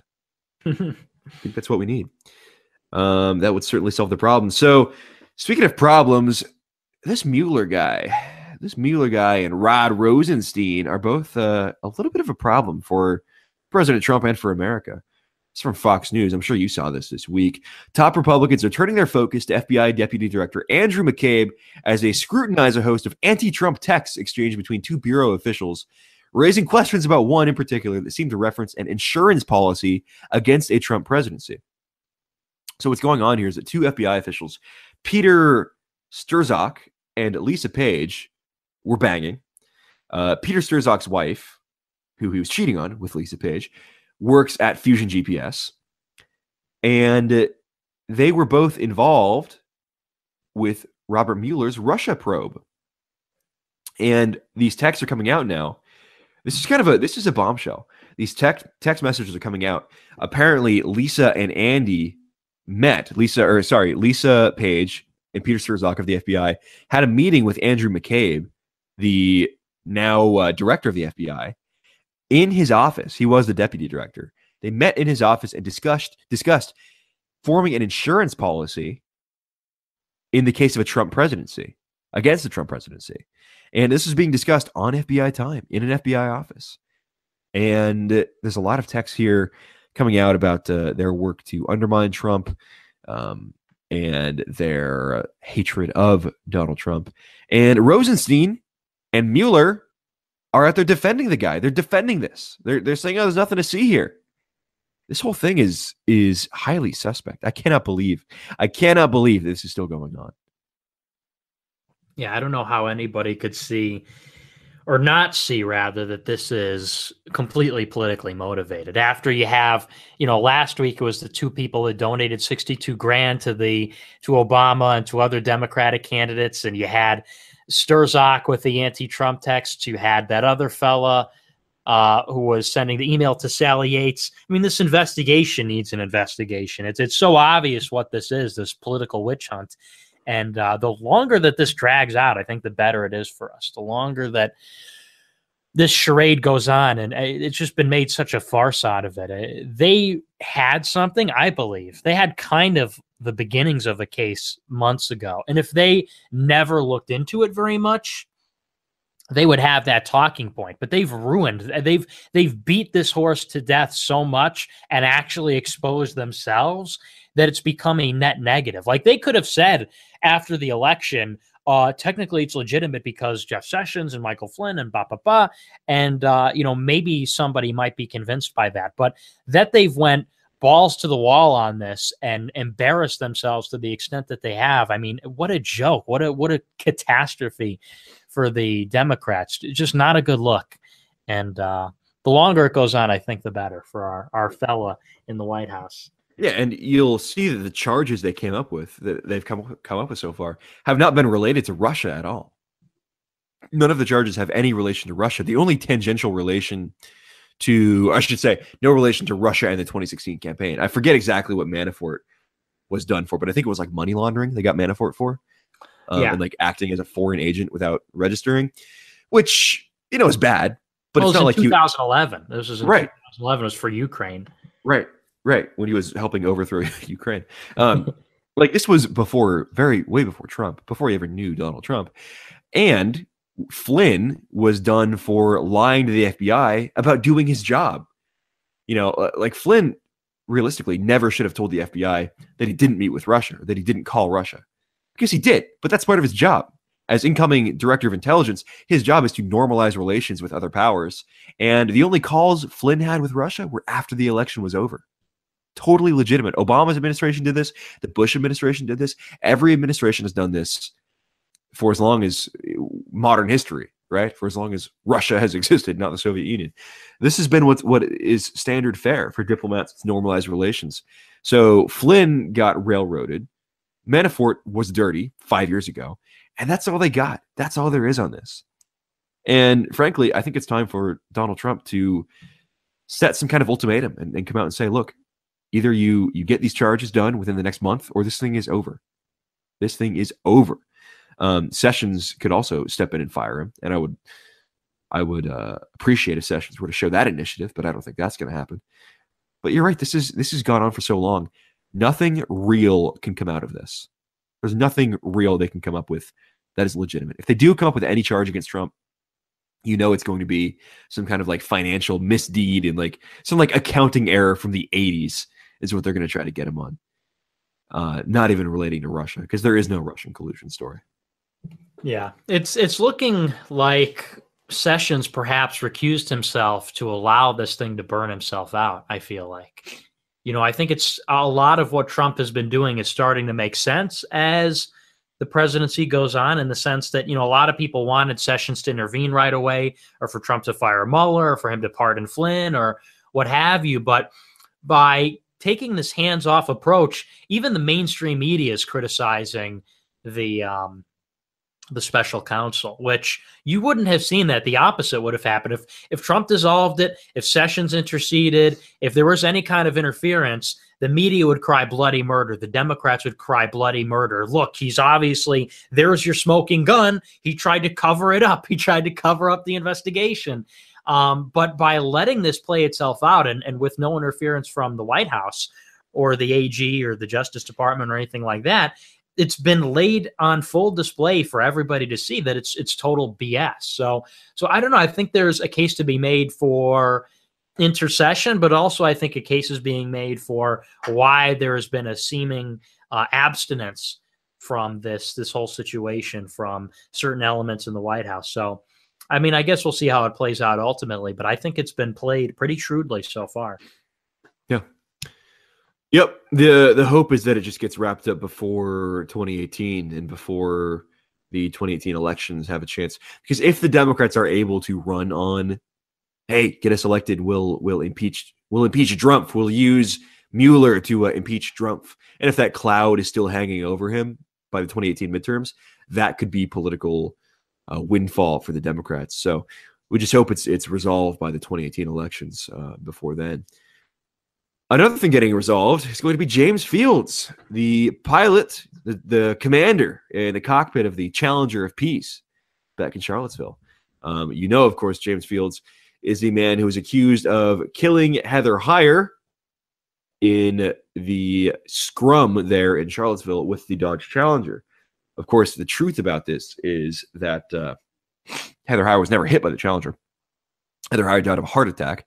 Heather Heyer was like 300 pounds and a frequent smoker and was wearing all black.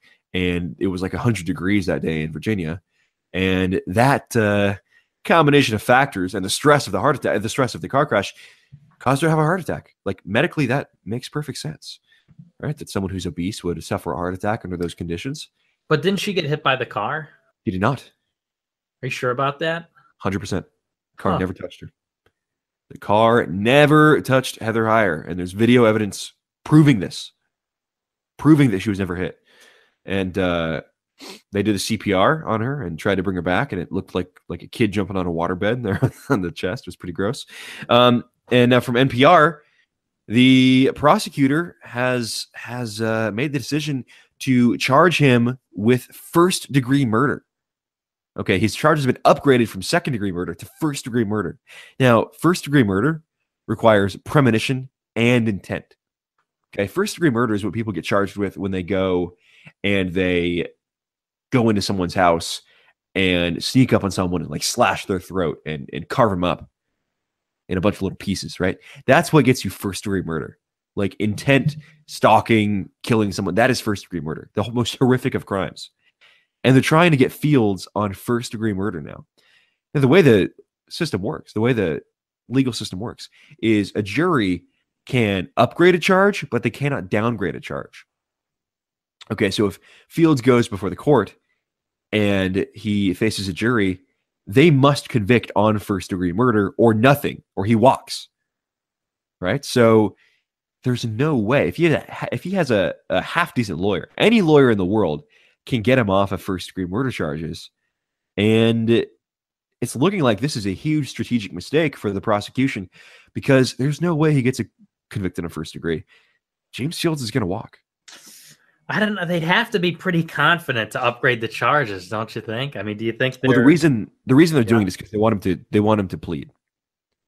You think? Yeah, they want him to plead to felony manslaughter.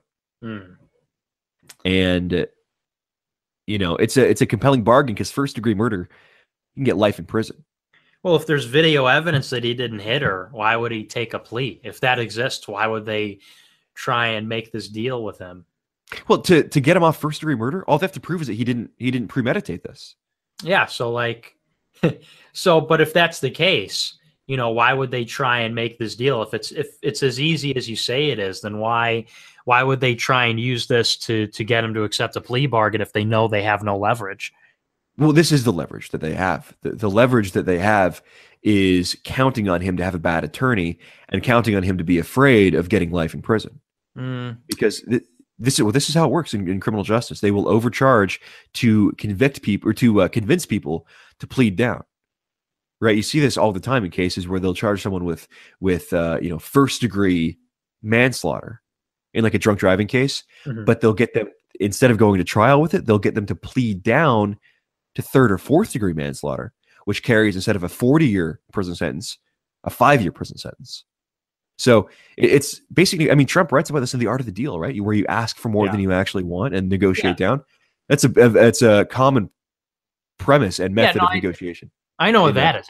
I know that this happens and people try and get plea bargains, and I know I'm familiar with that concept, but it just doesn't add up to me that if you're saying that there's video evidence, there's like concrete hard evidence that James Fields didn't hit her with a car, how could these lawyers think that they would have any leg to stand on with second degree or let alone first degree murder? How would that have like any leverage? I understand what you're saying, that they're trying to intimidate him with the threat of life in jail. But if he has hard evidence, if he has video proof that he didn't kill anybody, I mean, how he wouldn't get life in jail. He would walk, obviously. So why would they be? How would that have any leverage then? It's the reason they're compelled to do it. And you're right.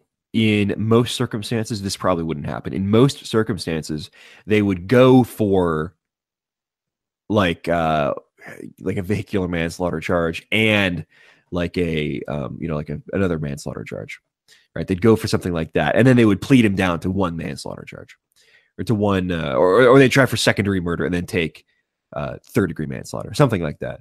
But this is such a unique case because it is a central case to the narrative, to the official establishment narrative about Charlottesville. The official narrative has to be that a white nationalist murdered a counter-protester, that a white nationalist killed her in cold blood. That is essential to the narrative. And it would also vindicate the city of Charlottesville for their mishandling of the event. Because if he's convicted of murder, then the whole argument that came out in the Charlottesville report that came out like a week ago, where they found that the city actually found that the police, or the independent reviewer found that the police were responsible for all of this mayhem and conflict that took place, which, I mean, we can attest to, having been there. The police, by forcing us out onto Market Street and down by the counter-protesters, really caused this to happen.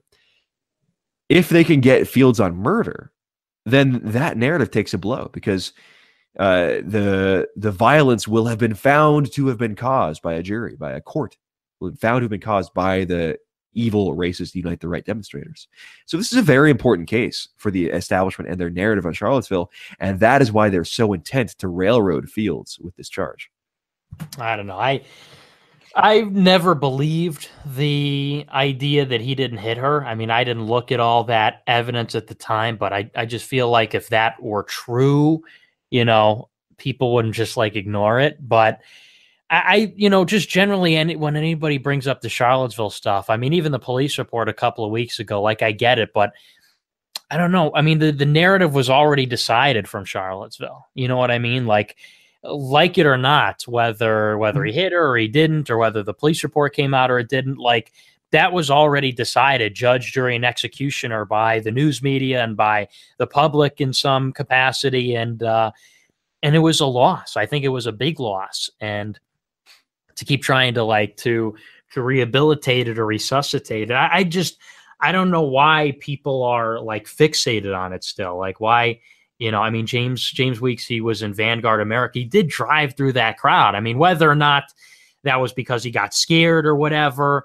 I don't think anybody can really know for sure. Obviously, there's some video evidence that suggests that maybe he felt threatened, but certainly you'd have to, litigate that, and we'll see what the results of the trial, what happens. But I've heard from, I read an article the other day about it, and I heard that his defense wasn't even arguing that he didn't do it. I heard his defense was arguing that, like, the city of Charlottesville had, that came out in the police report the other week, they were supposed to have a cop car there and they didn't. And they were doing this weird argument, but essentially they weren't really arguing that he didn't run her over. So I don't know. I just, it's very confusing to me. Very weird to me. Well, it's not about rehabilitating the image of Charlottesville and trying to reclaim the narrative on that. I don't think that's what it is. But you don't want to give them more ammo. You don't want the left to have more ammo and be able to say, proof positive, that white nationalists murdered this woman, that white nationalists murdered this person. Because currently they can't say that. Currently, all the media reports say that this event turned violent or this event turned deadly. I mean, every time the local press does a story about me, they include the boilerplate line that he attended the white nationalist gathering in Charlottesville, Virginia, that turned deadly in August, right? That's the boilerplate thing. Mm-hmm. It's more powerful to be able to say where a white nationalist murdered a counter-protester. Legally, they can't say that right now. Mm. And the semantics of that, I know it may seem minor, but the semantics of that are important. And the truth is important too, because look, do you believe that James Fields went there that day with the intent to run people over and murder them and to kill this woman? I really don't know. He premeditated murdering this woman? I don't know. I really don't know. And, I just think, well, yeah, I don't know what he did. I think we'd have to see what happened in the courts. I think for anybody to say definitively one way or the other, this is the same problem we had with Michael Brown and Trayvon Martin. We have to see what happens in the courts, where all the evidence will be laid bare before a jury, and we'll see what happens. Right, and if evidence comes out, this is the thing: if evidence comes out of him saying, like, oh, I want to murder someone, or like, I want to run over a protester, like, okay, like, his goose is fucking cooked at that point. Like, he's done. But based on the evidence we have available now, and again, all of this is subject to change, based on the evidence we have now, it doesn't look like, so I should say this, based on the evidence now, Fields didn't commit murder. Fields did not murder this woman. Based on the evidence now, it looks like probably manslaughter. It looks like it probably could be tried and convicted as a manslaughter case. But the media and the left, they are getting greedy here, right? They're getting greedy, and we can't let them get a win, right? That's really what it's about. Because if they are able to get away with this, and they're able to overcharge this and get them on first-degree murder, dude, you know that if any right-wingers in the future act out in self-defense, in legitimate self-defense, like Chris Cantwell did, they're going to get railroaded too. And this will set a very dangerous precedent for people who attend these events, that the justice system will just screw you over, even if you literally did nothing wrong. Mm-hmm.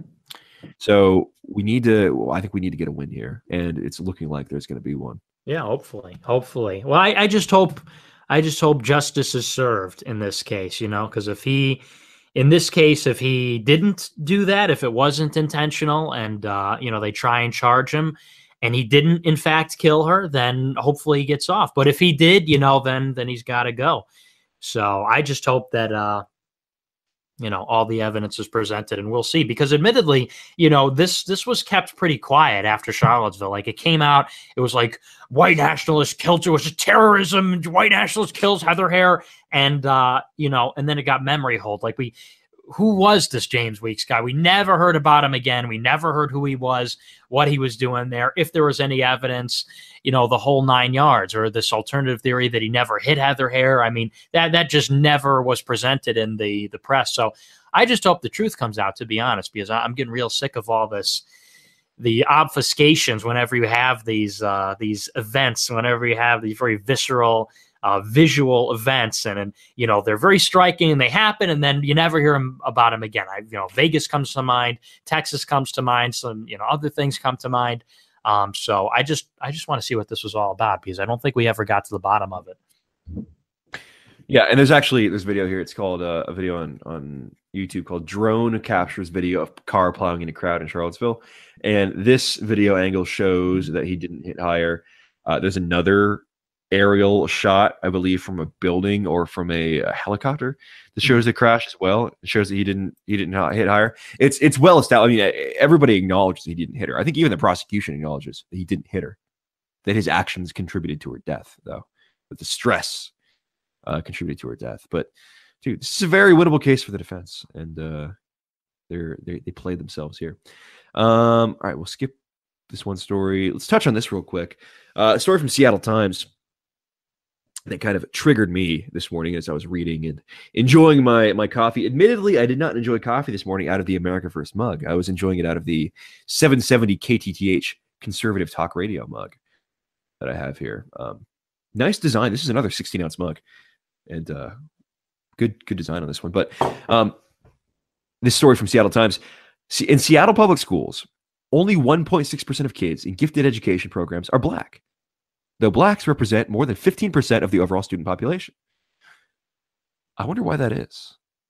Perhaps some curves have something to do with that.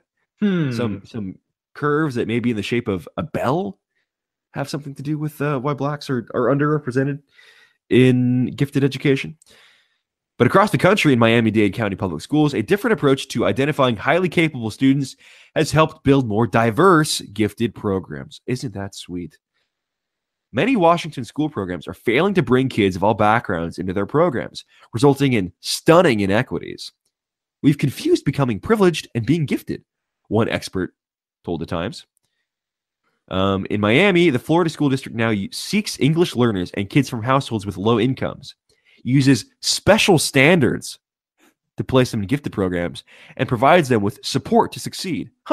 Almost like they're not actually performing at gifted levels, and when you bring them into the programs, they need more support because they're not actually fucking gifted. This is thoroughly triggering because, like, all throughout when I was in school, I was in these programs, these high capability programs, and they weren't like diversity pause yet. They were still full of kids who were capable, and as a result, and mainly as a result of the demographics of the schools that I went to, I was only ever in schools with like Asians, Indians, and white kids because like we were the only ones who performed high enough to get into these programs, and it was merit based. Right? That wasn't because of discrimination. It wasn't because of racism. It was merit-based. And that was a good thing, is having these programs be merit-based, if we're going to have these programs at all. And they really need to shift that because, again, it's racist, right? It's racist for it to be merit-based because when things are merit-based, imagine my shock when Asians perform the best and Asians and whites perform the best more than anybody else.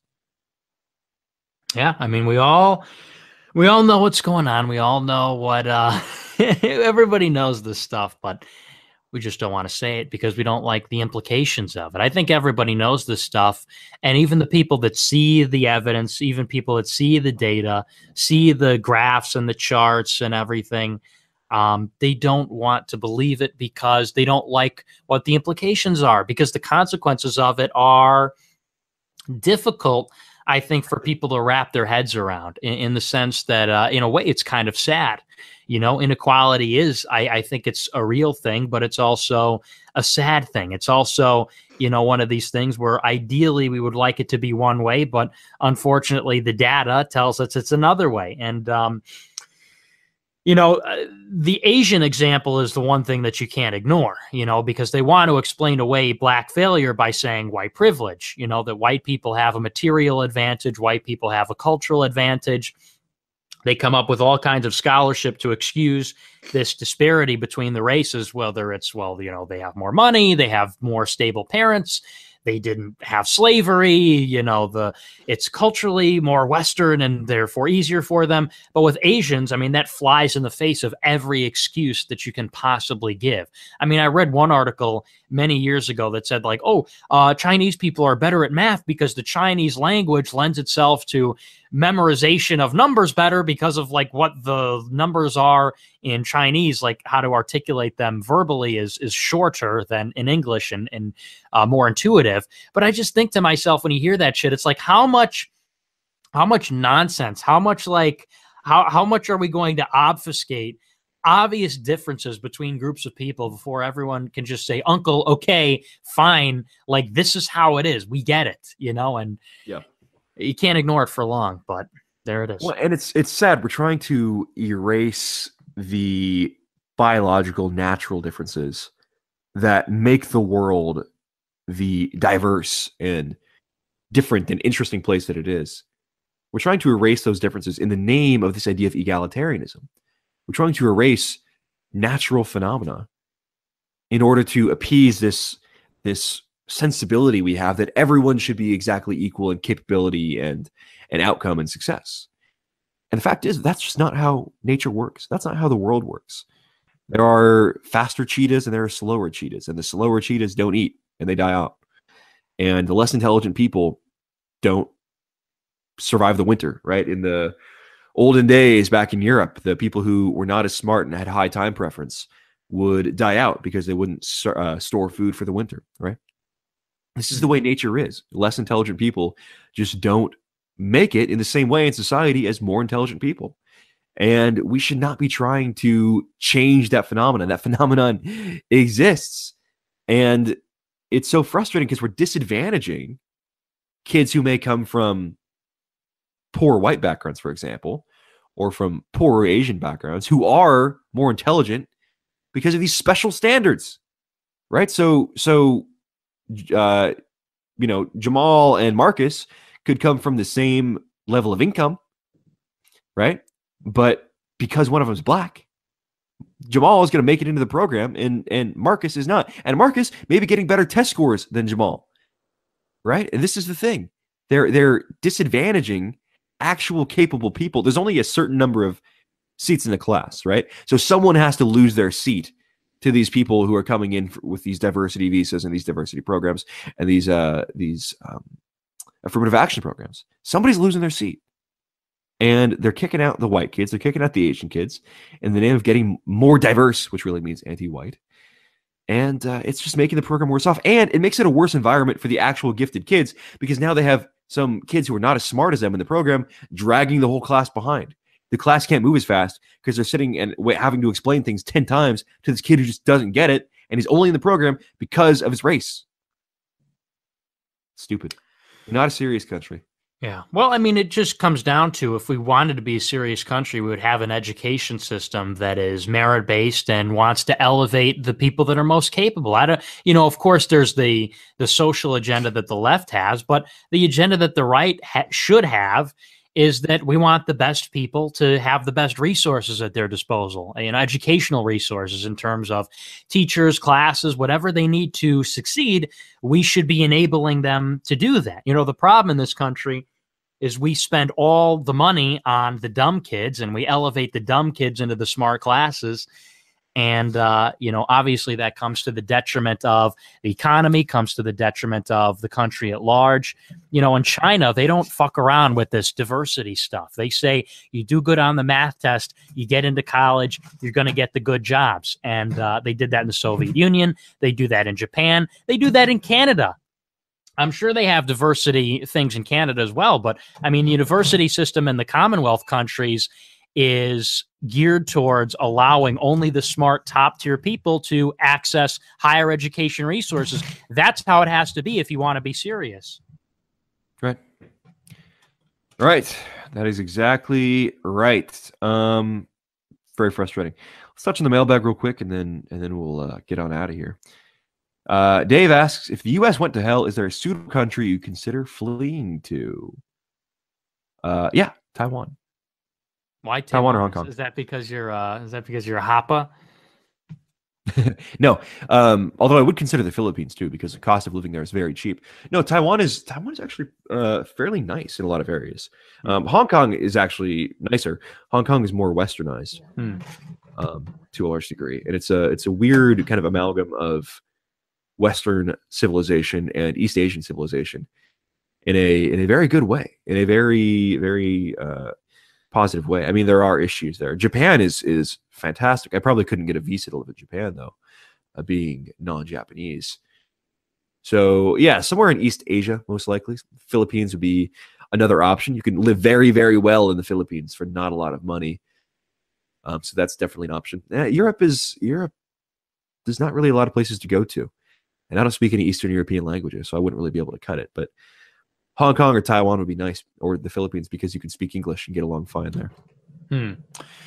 Yeah, I'd probably go to Switzerland. I think Switzerland would be nice. I hear it's very nice, very wealthy. They have guns. It's safe, high IQ, highly educated. My mom, okay, she comes in here, starts fucking around with the printer. Now it's making all kinds of noise. Well, I'm going to go somewhere where there's no printers, but no, I could go to either Switzerland or really.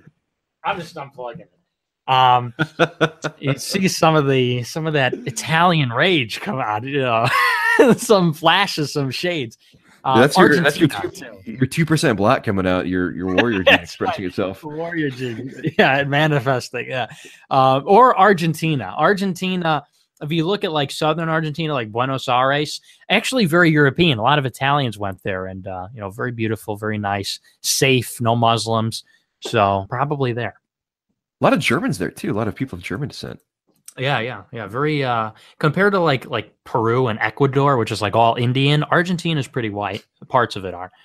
Peru is interesting because like high class Peru is totally Spanish. Mm-hmm. Yeah, they're like the high class individuals in Peru are all Spaniards. Argentines, same way. I mean, there's some of the Indian element there, but you look at pictures of Argentines and they look white. Oh yeah, they are. I mean, they literally are descended. So it's true. There's that great meme that Argentines aren't white, on like INT on 4chan. Pretty funny stuff. Interesting. Yeah, Argentina could be a good option. I don't know how violent is it down there? Is there any violence? Not gang. I don't believe Brazil style gang killing. I don't think so. Not in. I think most countries outside the United States, there's grifting and, things go on. But comparatively, compared to the rest of South America, like Bolivia or, Venezuela, Colombia, Brazil, I don't think it's anywhere remotely as bad. So Argentina. They're lower? Yeah, go ahead. They're lower than the average murder rate in the Americas, which have the highest murder rate. The interesting fact: the murder rate in the Americas is higher than the murder rate in Africa, probably because it doesn't get reported in Africa. Yeah, they'll kill each other all the time. Could be, but Argentina was on track to be. It was one of the biggest economies in the world in the first half of the 20th century. They were called like the United States of South America, but then there was hyperinflation. It's fucked up their monetary policy, and it's never been the same. Very tragic. There were 0 murders in Liechtenstein in 2015. Really? Yeah. Huh. Only 14 in Singapore. Only 22 in Hong Kong. Powerful. 0.33. In Japan, 395 for a rate of 0.31, which is the 8th fewest murders in the world. Almost like all of these high trust, high IQ societies are incredibly safe. Andorra, 0 murders. San Marino, 0 murders. Indonesia, surprisingly few murders. 0.5 per 100,000 inhabitants. Let's find Argentina. The Argentine murder rate is on par with Afghanistan and Yemen. Oof. And Sudan, which Somalia is apparently safer than Argentina. So maybe not then. Then again, Rwanda is apparently safer than the United States. So I don't exactly buy these stats. I don't know about you, but I'm not buying it. Yes. The most dangerous country in the world is El Salvador. Yeah, that's not surprising. Those people are wild down there. El Salvador, Honduras, Venezuela, U.S. Virgin Islands, Jamaica, Lesotho, Belize, South Africa. Just a list of places I never want to go to. Interesting. All right. Dan says, would you ever consider coming to the UK as part of the college tour if the movement grew big enough? Oi. Oi, mate. Wouldn't be I don't opposed. know. I'd be a little nervous. I don't want to get blown up. I don't want to get blown to smithereens or run over. So I'd be a little trepidatious, but maybe. Yeah. Nate says, in your opinion, what are the most red-pilled stories in fiction? Books, movies, TV shows, or anime?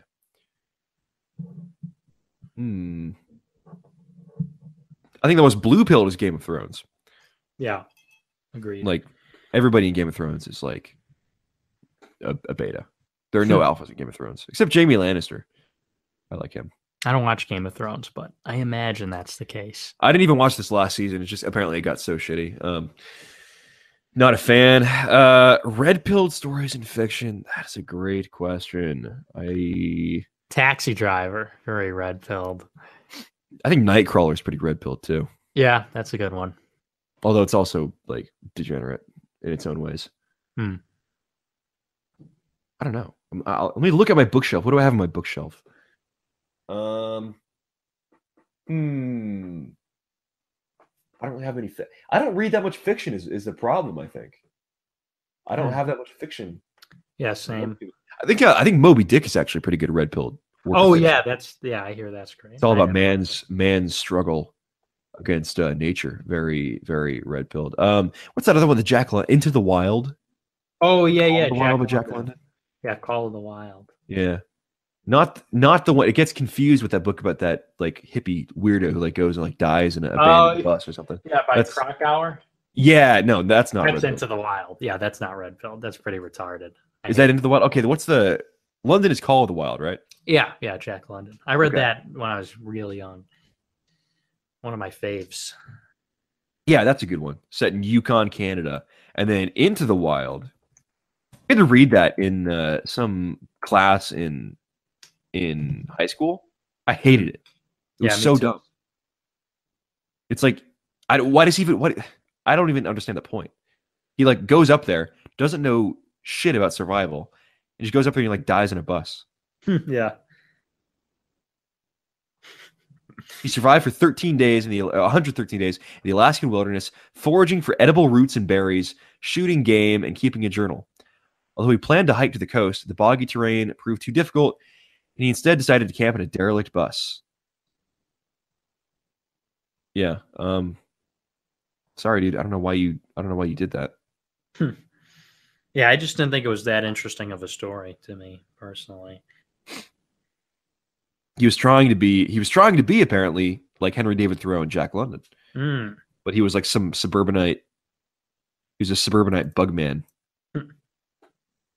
Oh man, he was Christopher McCandless, the guy who of Into the Wild, a total bugman. He grew up in suburban Annandale, Virginia. They don't have any national parks or anything out there. After graduating in May 1990 with high grades from Emory University, McCandless ceased communicating with his family, gave away his college fund of $25,000 to Oxfam. Oxfam was like that refugee organization, isn't it? Mm-hmm. And yeah, no, they are. They're social activists. And began traveling the western U.S., later abandoning his 1982 Datsun after a flash flood. Oh my God. Total bugman. Yeah, no, I knew there's a reason I hated that book. I also hated what's this one? The Things They Carried by Zora Neale Thurston. You ever read that one? No. It's all about some like slave chick who like goes around and like finds a bunch of husbands and like just lives a train wreck of a life. Not interesting. Like not an interesting story at all. What's that one? Tell me about the rabbits, George. That one. Dude, I don't know. What? Lenny, and what's his name? I'm gonna look that up. That's a good story. Not the rabbits. That's from what the literary audience are going to. Of Mice and Men. Steinbeck's a good author. I don't know about that, but I like. There's a really good. I was never wild about Steinbeck. Kind of gay, but. To each his own. I'm a big fan of the short story Harrison Bergeron. That's one of my favorites of all time. Dystopian short story. Don't want to ruin it, but That What's it one's pretty about? red pilled. It's about how it's like this dystopian short story where all the smart people have to wear headphones that blast white noise in their ears so they're dumber, and it's essentially everyone gets physical and mental handicaps to make them all like equal. So like retarded people don't need to wear the headphones because they're dumb, but the smart people do, and the strong people have to wear like shackles so they're, you know, brought down and they're weaker. The weak people don't need to do anything. And I don't want to spoil the ending because it's pretty good, but it's about how that is overcome, and that's a good quick read. Harrison Bergeron is the name. As far as films, I think, well, we already talked about Red Dawn ad nauseum. Red Dawn is a great red-pilled movie about fighting for your nation and not surrendering to foreign powers, right? I mean, that's the thing, is the boys in Red Dawn could have surrendered to the Soviets when they airdropped in and took over. They could have surrendered and given up and lived in the little camp there, but instead they fought back, and they fought back for their country, which is pretty badass, if you ask me. Yeah. Pretty honorable. Bridge on the River Kwai, very good. I haven't seen that. Good film. 310 to Yuma is a good movie. I just saw that last week. One. Anything with Christian Bale tends to be good. Didn't like the Batmans he was in, but American Psycho, great movie. Yeah, that was good. I watched that the other day. You like Huey Lewis in the News? Yeah, no, that's a different one for sure. Yeah, but very enjoyable. Out there. Cool it with the anti-Semitic remarks. All right. So what else do we have? Fallout 4, Institute, Brotherhood, Minutemen, or Raiders. So the Raiders are degenerate. I haven't played Fallout 4, but I played New Vegas, and Raiders are degenerate. If you're a Raider, you're all about getting hooked up on stims and living in old, derelict, rusty vehicles and being just a blight on society. The Raider genocide win. Okay. The Boomers, there's literally a faction called the Boomers, which I appreciated and liked until the whole baby boomer thing started to become a meme. And now I just have a mental handicap about backing the Boomers.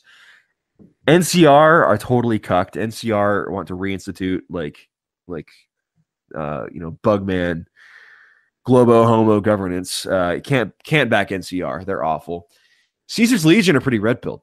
Oh my God. Have you played Fallout New Vegas? Yeah, of course. I can't believe you're Caesar's Legion. I hated Caesar's Legion. I want to restore order through force. NCR all the way, baby. NCR sucks.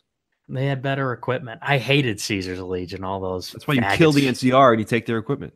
Showing up all the time. Awe, true to Kaiser. I hated them. I massacred them all in the camp. I'll admit, my first playthrough, I did that too. Yeah, that was fun. But Fallout 4, you gotta get and be the Minutemen. You gotta be the Minutemen. I'm never gonna play Fallout 4 because it's voice acted. What does that mean? There's a voice actor for the main character. So?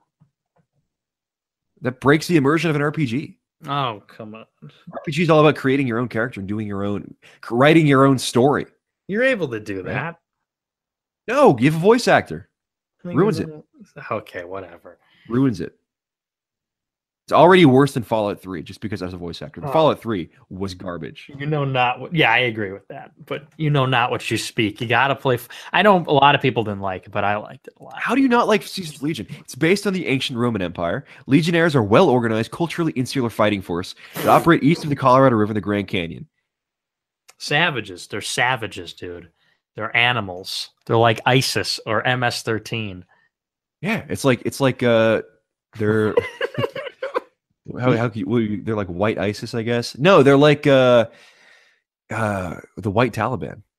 Oh yeah, cool. No, NCR. They're great. They come through the hills and just that whole town they burn at the start of the game for being degenerate.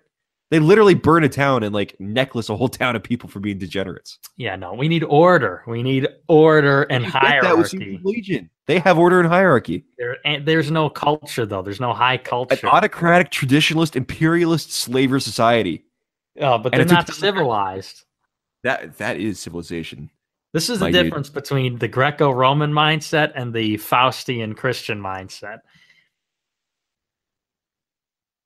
In my opinion. How is it NCR defends the gambling capital of the world? And NCR literally defends that casino in New Vegas where they have like sex slavery and shit. They didn't defend sex slavery. Yeah, they do. No, they didn't. Gomorrah, the casino. Yeah, they do. Gomorrah wasn't sex slavery. Gomorrah was just prostitution. You think those women were there voluntarily? It's just straight up prostitution, dude. And look, the NCR isn't perfect, but they're striving to be a civilization. You know, they didn't give in to their instinct. They didn't give in to the primitivism. Yeah, but that weakness is what led the United States in that context to be destroyed because they were so weak and they got blown the fuck out by the Chinese. Do you think that's why it was, or was it hubris? I don't know. I don't know the exact the lore leading up to the Chinese conquering of the United States in that scenario, but I think the Legion does have some downsides. You know, they don't embrace technology. They are a very Luddite society, right? They don't care much for the civilizational aspects, but I think what they represent, the new like neo-fascist Greco-Roman reinvigoration of strength and hierarchy and a strong will. You gotta love them. And they all have Roman names: Gaius Magnus, Alexis, Severus, Antony, Cato Hostilius. Yeah, they're LARPers, dude. they are kind of LARPers, yeah. Yeah, no, they are. What's that? The ones who live underground? The Brotherhood of Steel. Yeah, you got to blow their base up. Fuck those guys. I fucking hate those guys. Yeah, no, they're like the Scientologists of Fallout. They live in this like weird like space underground space society, space science. They're like the R atheism of Fallout because they live in this like technocratic underground space cult, high off their own intelligence all the time. Mm-hmm. The red pilled option is actually to go your own way and just take control of the Securitrons and kill Mr. House or whatever, and just become the new dictator. Yeah, that is the way to go. The DLC for that game is actually really good. I've never played I played the Alaskan campaign DLC, but was that one good? No, I didn't enjoy it. It was too FPS for me.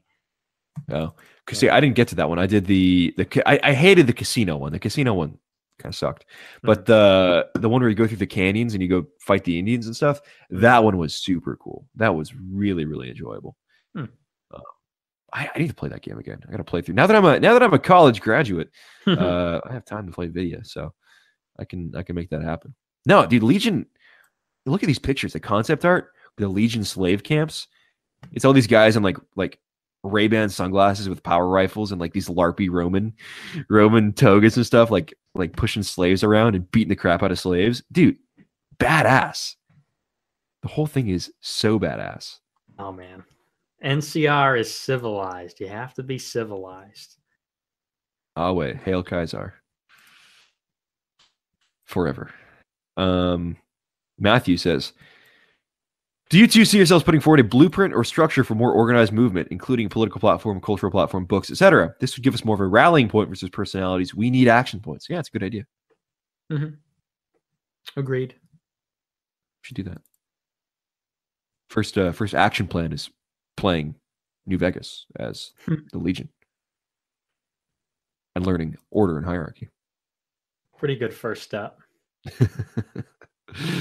Yes, it is. All right. Well, that about does it for this week. I think we got to everything. Buy the mug. Get the mug. The iconic America First Media mug.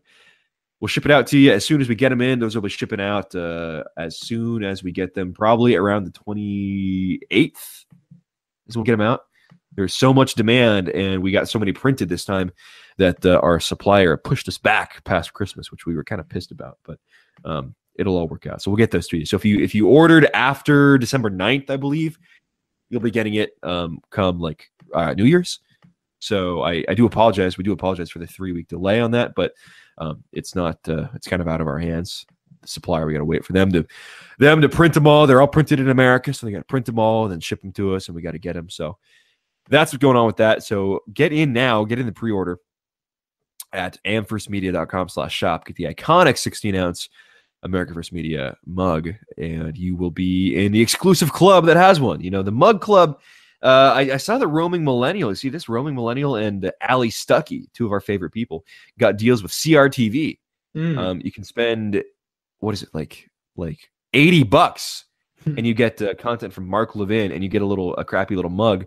Their mug's like 11 ounces, I think. I don't think they even have a 16-ounce mug. They might, but I'm pretty sure it's 11 ounces. Skip that. Don't do any of that. Pay $9.99. Get yourself a 16-ounce America First Media mug. Goes to fund nationalist content, not whatever content Mark Levin makes. Isn't that right? That's right, baby. 16 ounces of fluid for the big brains. Yeah. Milkies or whatever it is. All right, we'll wrap it up. That about does it for us. We will see you all next week, or actually we'll see you Wednesday for a midweek show.